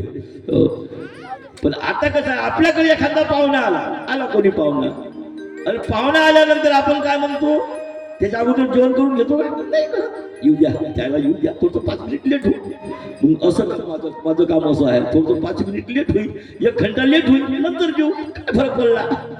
देवासोबत आपण जेवण करू, असं मी करतो. त्याच्यामुळं त्या ठिकाणी भगवान श्रीकृष्ण सर्वज्ञ श्री चक्रधर स्वामी यांनी कृष्णरूप बालवेश धरला आणि त्या बोनीबाईच्या मांडीवर विसावली. घटकाभर त्या बाईला आनंद मिळाला. आणि त्या ठिकाणी सुद्धा सर्वज्ञ श्री चक्रधर स्वामी कृष्णवती माई हे सिद्ध झालं. एवढंच नव्हे, औसा होती स्वामी जगन्नाथा म्हणणारी औसा. त्या औसा देवी देवतेची भक्ती करणारी होती. तिच्या घरी तिच्या मुलाने साधू संतांना देण्याचं म्हणजे त्या औसानं कुणाला तरी ते भिक्षा वगैरे दिली आणि तिचे मुलं म्हणे तू कोणाला देत राहतं, ते म्हणे उदास झाली आणि ती निघून आली. थोडक्यात सांगायचं म्हणजे आता जायचं कुठं औसानी? मग तिच्याजवळ श्रीकृष्णाची मूर्ती होती. कोणीतरी सांगितलं अलीकडे जवळच सर्वज्ञ श्री चक्रधर स्वामी आहेत. गेली, मी वेळ घालत नाही तिकडं, गेली आणि गेल्यानंतर स्वामी म्हणतात बाई तुमच्या जवळचं जे काही असेल ते टाकून द्या. तेव्हा टाकून द्या म्हटल्यानंतर औसा म्हणते स्वामी जगन्नाथा अहो हिचे फक्त तुम्ही सर्व टाकलं, पण कृष्णाची मूर्ती आहे ना ते राहू द्या, तिला राहू द्या. कारण ती मला वाट दाखवते, मला कुठं वाट विसरली तर ते श्रीकृष्ण मूर्ती जी आहे ना ते मला वाट दाखवते, तेवढी मूर्ती राहू द्या. चक्रधर स्वामी म्हणतात बाई अहो ती झाली तर ती पितळीची मूर्त, इथं तुम्हाला साचोकार कृष्ण आहे हे तुम्हाला तुमचं म्हणणं आम्हाला सांगा तुम्ही. हा साचोकार कृष्ण असं स्वामी स्वतः बोलले. चक्रधर स्वामी स्वतः म्हणतात मी साचोकार कृष्ण आहे. त्या कृष्णाची पितळीच्या कृष्णाची काय आवश्यकता आहे? आणि म्हणून या ठिकाणी सुद्धा सर्वज्ञ श्री चक्रधर स्वामी हे कृष्ण आहेत. चला आता आपल्याला जायचं आहे चक्रधर स्वामी कृष्णे. आता आपण जाऊया कुठे? गोविंद प्रभू महाराजांकडे. थोडक्यात आपण या फक्त लीला गुणाला, बाकीच्या लीला आपण विस्तृतपणे नंतर घेऊया. आणि म्हणून भगवान सर्वज्ञ श्री चक्रधर स्वामी कोणाचे शिष्य होते? श्री गोविंद प्रभू महाराज. सर्वांनी गोड भजन करा, भूका नाही लागला तुम्हाला. राऊळ राऊळ राऊळ राऊळ माय बाप अन राऊळ माय बाप माझे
आणि अशा प्रकारे श्री गोविंद प्रभू बाबाजी हे सुद्धा देव कसे आहे, कृष्ण कसे आहे, थोडक्यात सांगणार मी. काजळी देऊरवाडा आहे, अमरावती मधलं काजळी देऊरवाडा ठिकाण महत्वपूर्ण ठिकाण आहे. तिथून भगवान सर्वज्ञ श्री चक्रधर स्वामींनी तिथून रिद्धपूरला गेले, विरक्त अवस्था स्वीकारली. आपल्या जवळचे जे वस्त्र होते, राज वस्त्र, ते टाकून दिले आणि निघून गेले. कुठे गेले तर त्या रिद्धपुरामध्ये गेले. आणि त्याच काजळी देऊरवाड्यामध्ये तुम्हाला एक माहित असेल, थोडक्यात सांगतोय की नरसिंह अवताराने हिरण्यकश्यपूला मारलं. नरसिंह अवताराने, तिथली आख्यायिका अशी आहे, मी तिथं चौकशी केली. नरसिंह अवताराने हिरण्यकश्यपूला मारलं. तो दिवसा मरणार नाही, रात्री मरणार नाही, आत मरणार नाही, बाहेर मरणार नाही, कोणत्या शस्त्रानं मारणार नाही, सगळं तुम्हाला माहित आहे. मग त्यांनी त्या हिरण्यकश्यपूला, बरोबर आहे, उंबरठ्यावर धरलं आडवं, आणि असं शस्त्रानं नाही, नखानं. प्रल्हादाच्या कैवारा एक फूल अवतरले, आणि त्या ठिकाणी नखानं त्याला मारलं. मग हात कुठे धुतले, जे मारले ते हात कुठे धुतले, ते हात धुतले या काजळी देऊरवाड्यामध्ये. त्या ठिकाणी मेघा, पूर्णा आणि सरस्वती नद्या आहेत, 3, आणि तिन्ही नद्याचा त्या ठिकाणी संगम आहे. तिथे तुम्ही जाल, तिथे एक बाजूला मंदिर आहे, गेले असाल तुम्ही, नरसिंहाचं मंदिर आहे नदीच्या काठावर, लोक जातात त्या ठिकाणी. आणि ही गोष्ट मी त्या ठिकाणी इंद्रजित बाबा कारंजकर होते, आता सरले इंद्रजित बाबा, आता त्यांचा शिष्य आहे त्या गादीवर. त्यांना विचारलं जाऊन, त्यांनी सांगितलं एकी वासना मुलतान, पाकिस्तानामध्ये मुलतान आहे, तिथं हात धुतले. दुसरी वासना आहे म्हणे या ठिकाणी काजळी देऊरवाड्याला, त्या त्रिवेणी संगमावर हात धुतले आहे. आणि असं वाटलं ज्या अर्थी मंदिर आहे त्या अर्थी तर असावं, हात धुतले. पण महत्वाची गोष्ट अशी आहे, त्या गावामध्ये काजळी देऊरवाड्यामध्ये कौलाचं घर कुठंच सापडणार नाही. मी विचार केला, कौलाचं घर का नाही भाऊ? सर्वे केला मी, त्या गावात गेलो, लोकांना विचारलं, मला भाऊ तुमच्या गावामध्ये सर्व घरं दिसते, म्हणलं बिल्डिंग आहे, एकाच घर कौलाचं नाही. तेव्हा त्यांनी सांगितलं, लोकांनी सांगितलं, म्हणे भाऊ म्हणे इथं जर कौलाचं घर असलं तर त्याचा निर्वंशच होती म्हणे. आम्ही त्यातला विचार केला की नखाना फिरलं, नखाचा आकार म्हणजे कौलाचा आहे, कौलाचा आकार आहे, आणि म्हणून कदाचित त्याचा निर्वंश होते, म्हणून आमच्या गावात कौलाचं घर कोणाचंच नाही म्हणे. आणि म्हणून त्या ठिकाणी त्या गावामध्ये त्या काजळी देऊरवाड्याला आपल्या पंथांमध्ये असलेले लक्ष्मींद्र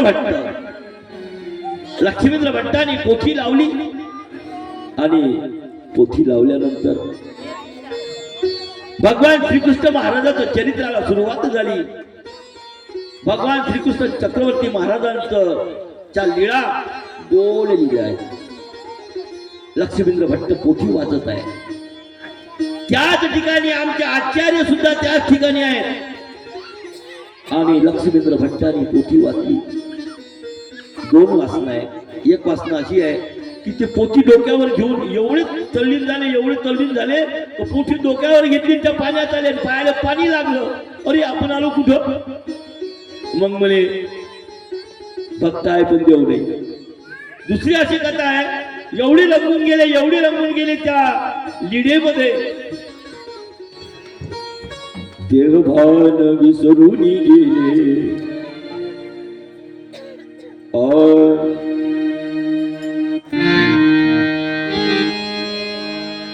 भान विसरून गेले कृष्ण भजनी मन रंगले भान विसरून गेले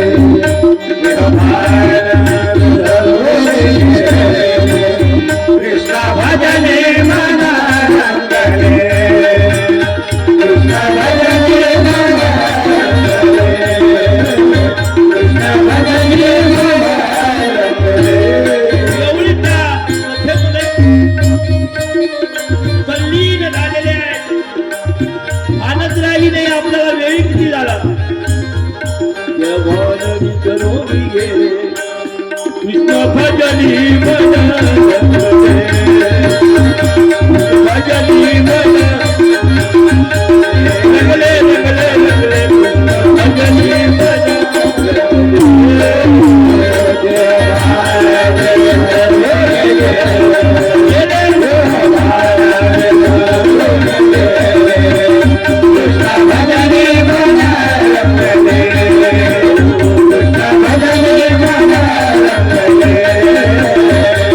भजनी मन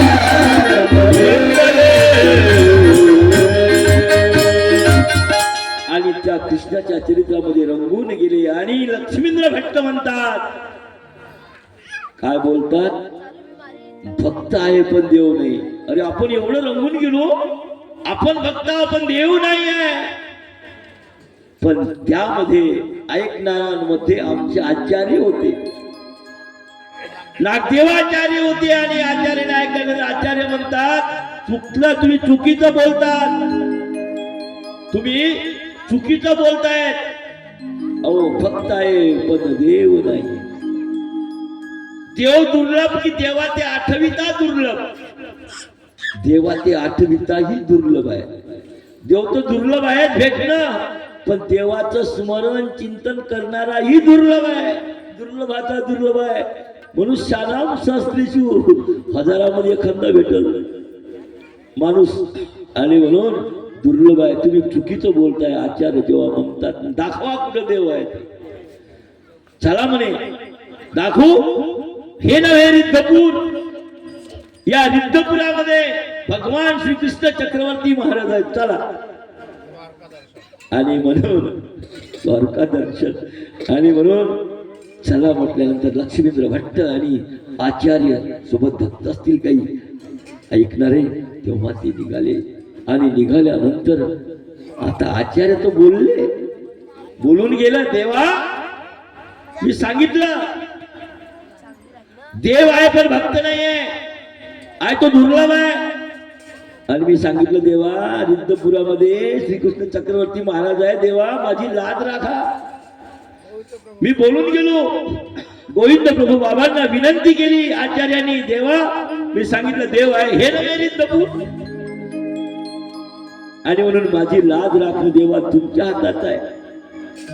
कळवळाला आले अश्रू गाळले जर देवा मी जर खोटं जर पडलो ना तर लक्ष्मींद्र भट्ट म्हणतील तुम्ही खोटं बोलताय आणि त्याचं बोलणं हे खरं होईल. देवा माझी विनंती आहे तुमच्या चरणाशी माझी विनंती आहे देवा तुम्ही यांना दर्शन द्या. काय दर्शन जसं जो कर्म करतो त्याला दर्शन भेटतंय पण आचार्य म्हणतात त्यांना दर्शन द्या. असंच घडलं दत्तात्रय प्रभू महाराजांच्या विषयी सुद्धा. जनार्दन म्हणे एकनाथा जनार्दन स्वामीला दर्शन घडवलं दत्तात्रय प्रभू महाराजाचं. जनार्दन म्हणे एकनाथा आमुचे स्वामी ओळखे आता तो अविध बैसुनी अश्वावृता आला होता त्या काया विशाल भाला रक्त नाही ना हाती शस्त्र असू वाहन सन्निध येऊन उतरला जाणं मग केले नमन जनार्दने यवन भाषेने अनुसय सुत मुसलमान भाषेमध्ये हिंदी भाषेत यवन भाषेने अनुसय सुत जनार्दनाशी बसले बोलत हे दृष्टीने देखून एकनाथ आश्चर्य करी हित मानसी. नाथ आश्चर्य करतात जनार्दन स्वामीचे शिष्य म्हणजे नाथ एकनाथ आणि म्हणून अशा प्रकारे देवा तुम्ही याला दर्शन घडवा. गोविंद प्रभू महाराज आसनस्थ आहेत. आसनस्थ असल्यानंतर त्या ठिकाणी आता दुर्लभ दाखवलं दुरूनच दाखवलं, बोट केला त्या रिद्धपुराकडे. ते बघा म्हणे लक्ष्मींद्र भट्ट, हो ती बघा ती बघा, ती द्वारका बघा, ती कशी लखलखीत आहे, सोनेरी कळस आहे, आणि ते द्वारका चमकणारी रस्त्यानेच त्या लक्ष्मींद्र भट्टाला दाखवली. लक्ष्मींद्र भट्ट गेले. लक्ष्मींद्र भट्ट गेले आणि गेल्यानंतर गोपिका सुद्धा त्या ठिकाणी यादव आहेत. काय प्रसंग आहे तो, सगळं गोकुळ त्या ठिकाणी दाखवलं. गोप आहे, गोपिका आहे, यादव आहेत, आणि श्रीकृष्ण चक्रवर्ती महाराज आसनस्थ बसले आहेत. त्याला द्वारका दर्शन म्हणून, तुम्हाला माहिती आहे द्वारका दर्शन स्थान आहे त्या भैरवकृतीच्या मागं साईडला अष्टुकर बाबा त्या ठिकाणी विराजमान असतात, त्यांच्याकडे ते स्थान आहे. आणि म्हणून दाखवल्याबरोबर सगळं बघितलं लक्ष्मींद्र भट्टांनी आणि नमस्कार केला, नतमस्तक झाले. श्री गोपाल कृष्ण महाराज की जय. नतमस्तक झाले. आणि मग नतमस्तक झाल्यानंतर मग नमस्कार केल्यानंतर मग मान वर केली तर गोविंद प्रभू महाराजाची दाढी गोविंद प्रभू महाराज दिसले. त्यांना समजून गेलं की श्री प्रभू बाबांनी आम्हाला कृष्ण दर्शन दिलेलं आहे, पण हेच खरं ठरवलं, दाखवलं दर्शन. म्हणून श्री प्रभू महाराज सुद्धा काय श्रीकृष्ण चक्रवर्ती महाराज आहेत. चक्रपाणी सुद्धा महाराज कृष्णच आहेत. तुम्हाला जोगरी याचा दृष्टांत ज्याला माहित आहे, जोगरी याच्या दृष्टांतामध्ये श्री द्वारावतीकार महाराजांनी त्यानं जे प्रायश्चित केलं, अनुताप केला, प्रायश्चित म्हणण्यापेक्षा अनुताप केला. अनुताप जैसा जोगरी याचा. सर्वज्ञ श्री चक्रधर स्वामी म्हणतात, ज्याला अनुताप कळला ना नवे आणि ज्याला जोगरियाचा दृष्टांत कळला तो कधीच आपले कर्म वेगळे करणार नाहीये, असंत कर्माकडे जाणार नाहीये. म्हणून तो जोगरियाचा दृष्टांत आहे. तिकडे आपण 2 मिनिटात जाऊ, आणखी निघून जाऊ समोर. कशी आहे ती लीळा, कशी आहे जोगरियाचा दृष्टांत मी तुम्हाला पूर्णपणे थोडक्यात मी तो परिहार घेतोय. जोगरी असतो तो 5-10 लोकांचा सरदार असतो, वाटेमारी करतो, लोकांना रस्त्यामध्ये अडवून त्यांना मारणारा असा तो जोगरिया, असा तो जोगरिया असतो. आणि त्या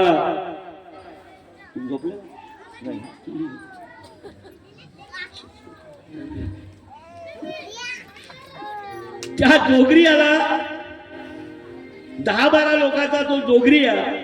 आणि एक दिवस असा घडला की त्याला लोकांना सांगितलं, तुम्ही या रस्त्यात जा, मी या रस्त्याने येतो मागाहून, तुम्ही जा.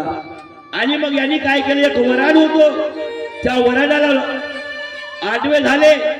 कोण? 10-15 लोक. कोणाचे? या जोगरियाचे.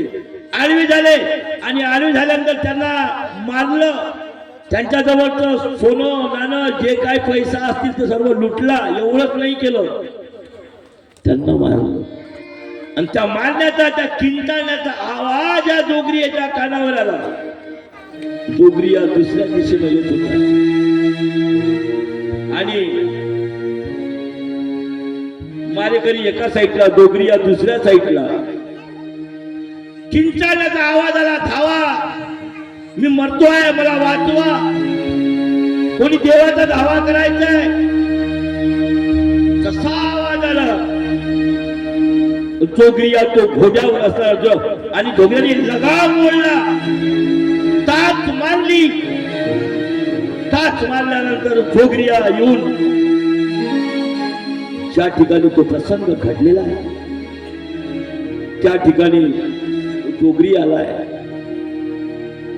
एक बाई होती, अगदी गर्भावस्थामध्ये असणारी ती बाई, त्या गर्भिणी बाईला मारलं. तिच्या पोटातलं लेकरू चळवळ करायला लागलं. दुसरी बाई होती, ही मरण पावली आणि तरी ते लेकरू दूध प्यायला लागलं. सगळीकडे हाहाकार झाला. आणि म्हणून त्या ठिकाणी जोगरिया म्हणतात, हे कोणी केले, हे असे तुम्ही का केले, हे कोणी केले?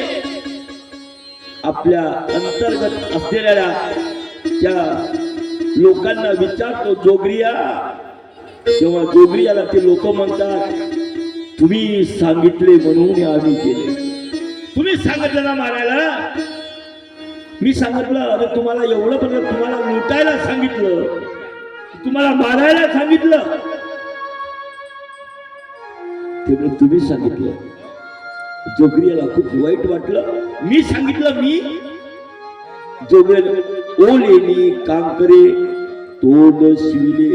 ओलेनी कांकरे, तुम्हाला माहित आहे तंबाराकडे जे असते ना ते वादी आणि तिने ते सुई, आणि या तोंडाने जर तुम्हाला आदेश दिला तर तोंड शिवून टाकतो. बंद बिलकुल तोंड शिवून टाकलं. आणि 21 दिवस पर्यंत, 1-2 नाही, 21 दिवस पर्यंत जोगरिया बिना पाण्याचा, बिना जेवण्याचा, पायात काही नाही आहे असा. आणि मग पौवा निघाला द्वारावतीला. द्वारावतीकडे जेव्हा मेळा चालला तेव्हा तो जोगरिया रस्त्यानं चालायचा नाही, रस्त्याच्या बाजूला. आणि तिथं परिस्थिती वर्णन केली. काटे वेगळे वेगळे प्रकारचे, चिलाट्या काट्या ओरबडायच्या, आणि तो चालला असा तो जोगरिया. आणि मग त्या ठिकाणी गेल्यानंतर एका देवतेचं दर्शन सुद्धा झालेलं त्याला. देवता म्हणते, तोंड उचवी, तुझे पाप नासली. ते म्हणे, आम्ही खरं कसं जाणावं? आता पारणी करी, जेवण करा, आता आम्ही कसं जाणावं? ती देवताने साक्षात त्याला सांगितलं की बाजूला द्वारावतीला जे कोणी आहेत त्यांच्याकडे तुम्ही जा. ते जर म्हणतील की तुमचे पाप नासले तर नासले. आणि मग द्वारावतीकाराची भेट होते. श्री चक्रपाणी महाराज की जय. द्वारावतीकाराची भेट होती. आणि द्वारावतीकाराची भेट झाली. सांगतात की कोणत्या रात्री होते? पौर्णिमेच्या रात्रीला. जेव्हा तुम्हाला त्या ठिकाणी द्वारका दिसेल पाण्यामध्ये, तर तुम्ही समजून घ्यावं की तुमचे पाप नासलेत. तशा प्रकारे झालं. द्वारावतीकारानं सिद्ध करून दाखवलं की जसं द्वारकेच्या राजा भगवान श्रीकृष्ण चक्रवर्ती महाराज द्वारका होती, सोन्याप्रमाणे झळकणारी तेजस्वी अशी द्वारका ती या जोगरियाला दाखवली. पुढे सुद्धा जोगरियाला त्याचं सर्व कर्म सांगण्यात आले. आणि मग त्याचं जे पूर्वजन्माचं जे काही कर्म केलं होतं, आणखीनच तो अनुतापला जोगरिया. तात्पर्य आपण इथपर्यंत येऊया. आणखी समोरच्या लीळा खूप अशा प्रकारच्या गोड आहे, आपल्याला भरपूर आणखी समोर जायचं आहे. म्हणून त्या ठिकाणी सर्वज्ञ श्री चक्रधर स्वामी, नवे नवे त्यांचे गुरु श्री गोविंद प्रभू बाबाजी, त्या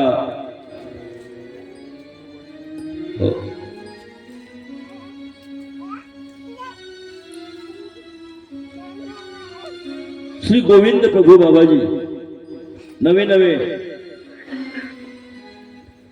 त्यांचे गुरु श्री चक्रपाणी महाराज, दत्तात्रय प्रभूचे शिष्य चक्रपाणी महाराज, चक्रपाणी महाराज शिष्य गोविंद प्रभू महाराज, त्यांचे शिष्य चक्रधर स्वामी.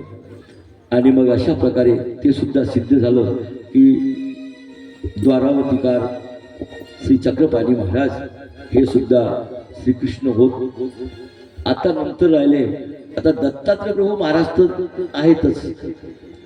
आता दत्तात्रय प्रभू महाराज कसे श्रीकृष्ण, याच्याबद्दल आपल्याला पाहायचं असेल तर आपल्याला त्रेतायुगात जावं लागेल. आपल्याला कुठे जावं लागेल? त्रेतायुगामध्ये. कारण दत्तात्रय प्रभू महाराजांनी कृतयुगामध्ये शेवटी जन्म घेतला, पण त्रेतायुगामध्ये त्यांचं सर्व कार्य त्रेतायुगातलंच आहे. आणि म्हणून गोष्ट अशी घडली, तुम्ही कथा ऐकली असेल ती, एक कुप्पक राजा आणि कुप्पक राणी असते. कुप्पक राजा आणि कुप्पक राणी असते, त्यांना संतान नसतं. संतान नाही म्हणून लोकांमध्ये चर्चा चालते.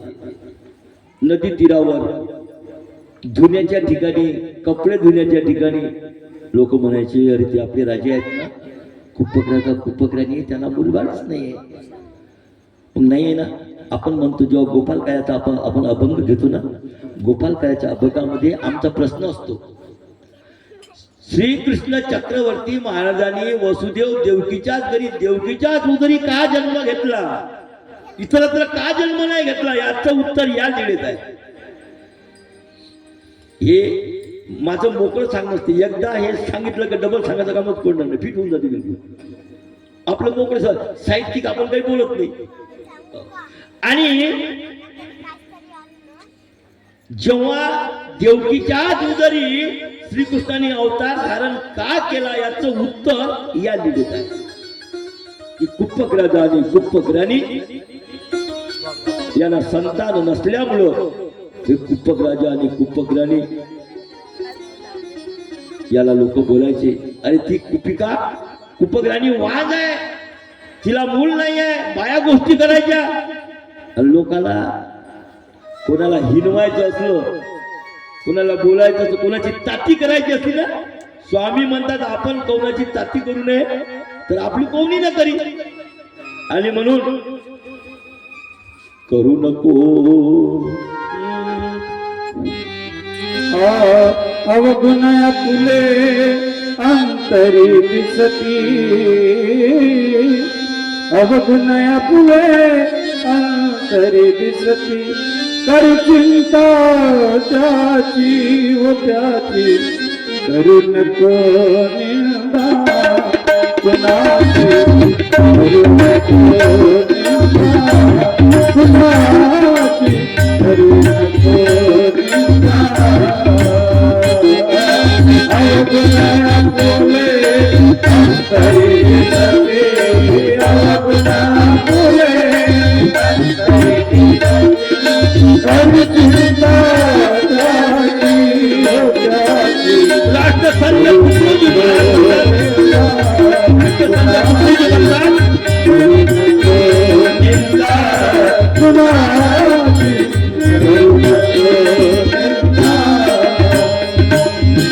सरळ स्वभावी भाषाही वापर मोलाची, मोलाची वापर मोलाची, मोलाची वापर मोलाची, सर्वाची समजे राणी, सर्वाची समजे राणी, तरी सखी त्याची हो त्याची, करू नको निंदा कुणाची, करू नको निंदा कुणाची, करू नको निंदा.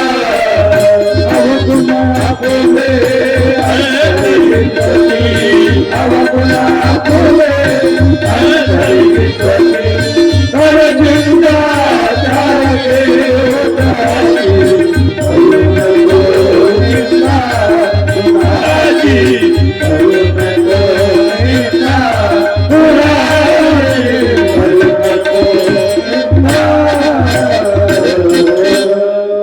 आणि म्हणून दिव्याच्या खाली अंधार असतो तो बघा, अवगुण आपले अंतरी दिसती, त्याची चिंता करा, करू नको निंदा कुणाची, निंदा कुणाची करू नको. स्वामी म्हणतात आपण कोणाची ताती करू नये, पण आपण करतोच. काही काही लोक असे आहे, कार्यक्रमात असले तर त्याच्यामध्ये काळ्या करतील, कार्यक्रमात काळ्या करतील. कशाला जातो, काय काम आहे, त्याले काय काम आहे, ते मोकळीच आहे. आणि बस देणार नाही काही, वर्गणी काही देणार नाही जास्त, पण काळ्या करणार नंबर. त्याचा एक कार्यक्रम हे तर करणारच नाही, पण त्याला करू देणार नाही. असे काही लोक असतात.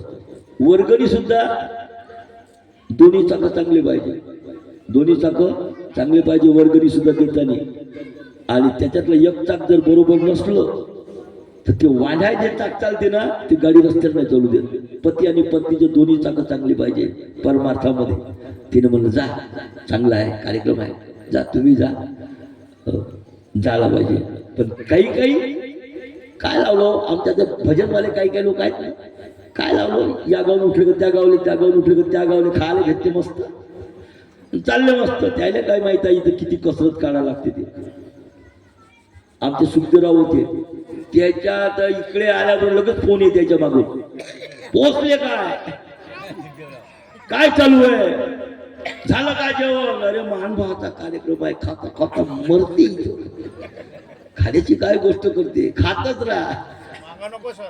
माग नको सर, आमचा देवही असाच आहे, आमचा देवही म्हणते खात जा, आत्म्याला त्रास नको देऊ, संध्याकाळी चोच कर तरी खाय पण उपाशी नको राहू. मग हे काय म्हणते ना देव, मग दिवसभर चरतच राहते बकरीसारखं, एवढं चरते सकाळी झोपेतून उठता येत नाही त्याला, एवढं चरते. एका ठिकाणी गेलो मी कार्यक्रमामध्ये, आणि बाजूला एक बसले होते, एक माझ्या बाजूला पंथी होते आपले, आणि त्याच्यात होती जिलेबी.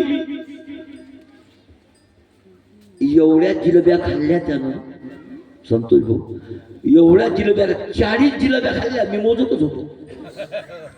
त्याचा आदर केला ना तर जिलेबी चकली दिसणार आहे, खाल्ल्या तर 40 जिलेब्या. आम्हाला एवढ्या जिलेब्या खाल्ल्या.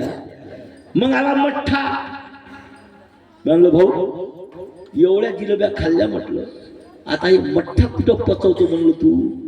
अरे त्या तोंड उघडलं तर जिलेबी दिसते, ने मठ्ठा कुठं पचवणे बाबाजी, तसं नाही, जिलेबीच्या चकल्या असतील ने पोकळ, त्याच्यात हा मठ्ठा भरतो म्हणे मी आता. खाय बा. म्हणून महानुभावबंधामध्ये हे सगळं काही मिळतंय. आणि सांगायचं म्हणजे आपल्याला एवढंच आहे का कुप्पक राजा आहे, कुप्पक राजा आणि कुप्पक राणी ते कुठं गेलेले आहे. अजून आपल्याला 15 मिनिट टाइम आहे, 10 मिनिट टाइम आहे आपल्याला. कुप्पक राजा आणि कुप्पक राणी लोक हिनवायचे, वांज आहे, यांना मुलबाळ नाही आहे, हिनवायचे. म्हणून कुप्पक राजाने कुप्पक राणीने ठरवलं का आता आपण तपश्चर्याला बसायचं आणि आपल्याला मूल प्राप्त करून घ्यायचं. लक्ष द्या बरं का, आता श्रीकृष्ण जन्माला येणार आहे त्याच्यामध्ये, मूल प्राप्त करून घ्यायला. त्रेतायुगात मी गोष्ट सांगतो, देवकीच्याच घरी भगवान श्रीकृष्णाने का जन्म घेतला, तिथंच का अवतार घेतला, त्याचं उत्तर. कुप्पक राजा आणि कुप्पक राणी आता बसायचं कुठं, कुठं व्रत करायचं, कुठं तपश्चर्याला बसायचं. म्हणून चालत चालत चालत चालत निघून गेले ते एका यमुना नदीच्या काठावर. पलीकडे जंगल आहे, त्या जंगलामध्ये कुप्पक आणि कुपिका हे त्या ठिकाणी तपश्चर्याला बसलेले आहे. आणि तपश्चर्याला बसल्यामुळं काय झालं, तिथलं जे वातावरण होतं, जसं बद्रिकाश्रमामध्ये ऋषी लोकांना त्या ठिकाणी जेवणाच्या व्यवस्थेसाठी बोरं होती, वेगळ्या वेगळ्या आकाराची बोरं होती, मुठी एवढाले बोरं व्हायचे, आणि 2-3 बोरं जर खाल्ले का तुमची भूक शमून जायची. व्यवस्था केली होती परमेश्वरानं त्या बद्रिकाश्रम. बद्रिकाश्रमाचं नाव बोरीचा जंगल असणार, ते गाव बद्रिकाश्रम आले. म्हणून मग अशाच प्रकारे त्या जंगलामध्ये तपश्चर्याला बसली. येतात त्याच्या जेवणासाठी काय आहे, आणि सर्व वृक्ष वेली लता सगळे त्या ठिकाणी यांच्या तपश्चर्यामुळे बळून गेलेली आहे. वृक्षवल्ली आम्हा सोयरी वनचरी, वृक्षवल्ली आम्हा सोयरी वनचरी, वृक्षवल्ली आम्हा सोयरी वनचरी, वृक्षवल्ली आम्हा सोयरी वनचरी, पक्षी सुसरी आरवी वृक्षवल्ली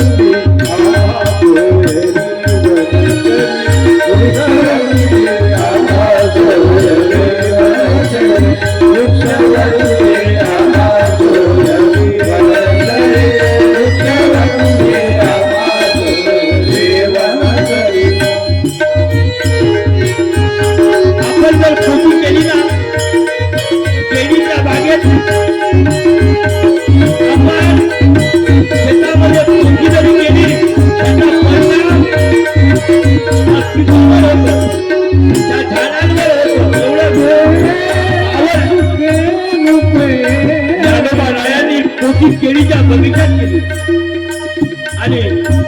केळीच्या बगीच्यामध्ये ज्ञानोबा रायांनी ज्ञानेश्वरी वाचली. कथा अशी आलेली आहे, त्या पिकावर परिणाम झाला आणि फरकटनाचं पीक आलेलं आहे, भरून आलेलं आहे. आणि म्हणून हे सुद्धा आपले कोणी आहेत. म्हणून वृक्षवल्ली आम्हा सोयरे वनचरे तुकोबा रायांनी म्हटलं,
अशा प्रकारे त्या वृक्षवल्ली आम्हा सोयरे वनचरे त्या यमुना नदीच्या काठावर तपचिरेला बसलेले एक कुपक आणि कुपिका. यमुना नदीचं पाणी वाहते आहे. काही ठिकाणी यमुना नदी संत वाहते आहे, काही ठिकाणी खळखळ वाहते आहे. अशा प्रकारे तो परिसर बहरून फुलून गेलेला आहे. आणि त्या ठिकाणी हे तपचिरेला बसले. आता ही घटना ज्या परिसरामध्ये ते तपचिरेला बसले तो परिसर होता सुतप आणि सुतपाचा. तिथेही राजेच होते. गुराख्याने सांगितलं, म्हणे अहो, उन्हाळा असताना आपल्या परिसरामध्ये त्या अमुक जंगलामध्ये हिरवेगार फळ आहे, फुलं आहे, हे कशाचा प्रकार आहे? आणि म्हणून गुराखी सांगतात. आणि म्हणून ते सुतप आणि सुतपाच्या कानावर पडलं. आणि सुतप आणि सुतिपा ती आता दोघेही सैन्यासह त्या जंगलामध्ये जात आहेत. त्यांना सुद्धा मूल नसतं. हे पुढील नंद आणि यशोदाच्या पुढच्या कथेमध्ये घेऊया. आणि जवळपास आता आपला या ठिकाणी व्याडीचा जो कार्यक्रम होणार आहे, जेवणाचा जो कार्यक्रम आहे, ते आयुष्यमान श्री सुरंजी भोवते मुक्काम सोमनाळा यांच्याकडून पंगत आहे आता. आणि त्यांची पंगत आहे. तर दंडोत करण्याला काही कामामुळे ते आले नाही आहे का? आलेत, ठीक आहे. इथं लिहिलंय मंडळाचे कार्यकर्ते दंडोत घालतील. म्हटलं मंडळाचे कार्यकर्ते दंडोत घालतील म्हणजे हाय नाही काय बाबा? तो असा भाग झाला. असो. आणि म्हणून या ठिकाणी सूरज भाऊ भोवते आहेत, दंडोत घालतील. दंडोत घाला. हॅलो, दंडोत. हा बोला. हो हो, पोथी चालू आहे माझी. बस झालंच. आता जेवासाठी उतरायचं आहे. 5-10 मिनिटं. दंडोत घालत आहे. दंडोत म्हणा. दंडवत. आणि आता आरती होईल ओपाराची.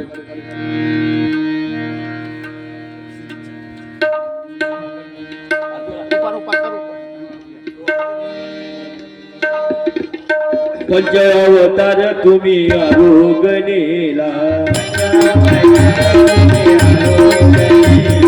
पंचावतार तुम्ही आरोगणेला, पंचावतार तुम्ही आरोगणेला, विजय करावे भक्तजनाला, विजय करावे भक्तजनाला, दीन दुर्बल दासू बचाओ, दीन दुर्बल दासू बचाओ, गोविंद करावे भगवती करावे भगवती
स्नान काळी प्रभो नित्याने करी भोजन सुरपते आत्मतीर्थे विभो सायंकाळ प्रवर्ततागत करी माता पुरी पौड हो ऐसा खेळ करी सयादेशी करी सृष्टांतरे नित्य हो वसुदेव सुतम देवम कंस चालूरमर्दनम देवकी परमानंदनं श्रीकृष्णं दयागती करी रम्य मनुसूय अत्रिनंदन वंदे परमानंदं श्री दत्तात्रेय फलस्तनगरे जातं द्वारा बच्चानिवासिनं नित्यप्रभाणितं जनकद्विजनन्दनं हेमापूजन सपुतं गार्वादन्तनायका नमामि गोविन्द शिवा विद्या विबन्धकम् पुत्र विशाल देवस्य नित्यमुक्ती प्रदायक परमानन्दनं वन्दे चक्रधरं विभो गोपाल कृष्ण महाराज की जय दत्तात्रेय महाराज की जय भगवानी महाराज की जय गोविंद प्रभु महाराज की भगवान श्री चक्रधर स्वामी की जय संपूर्ण उपस्थित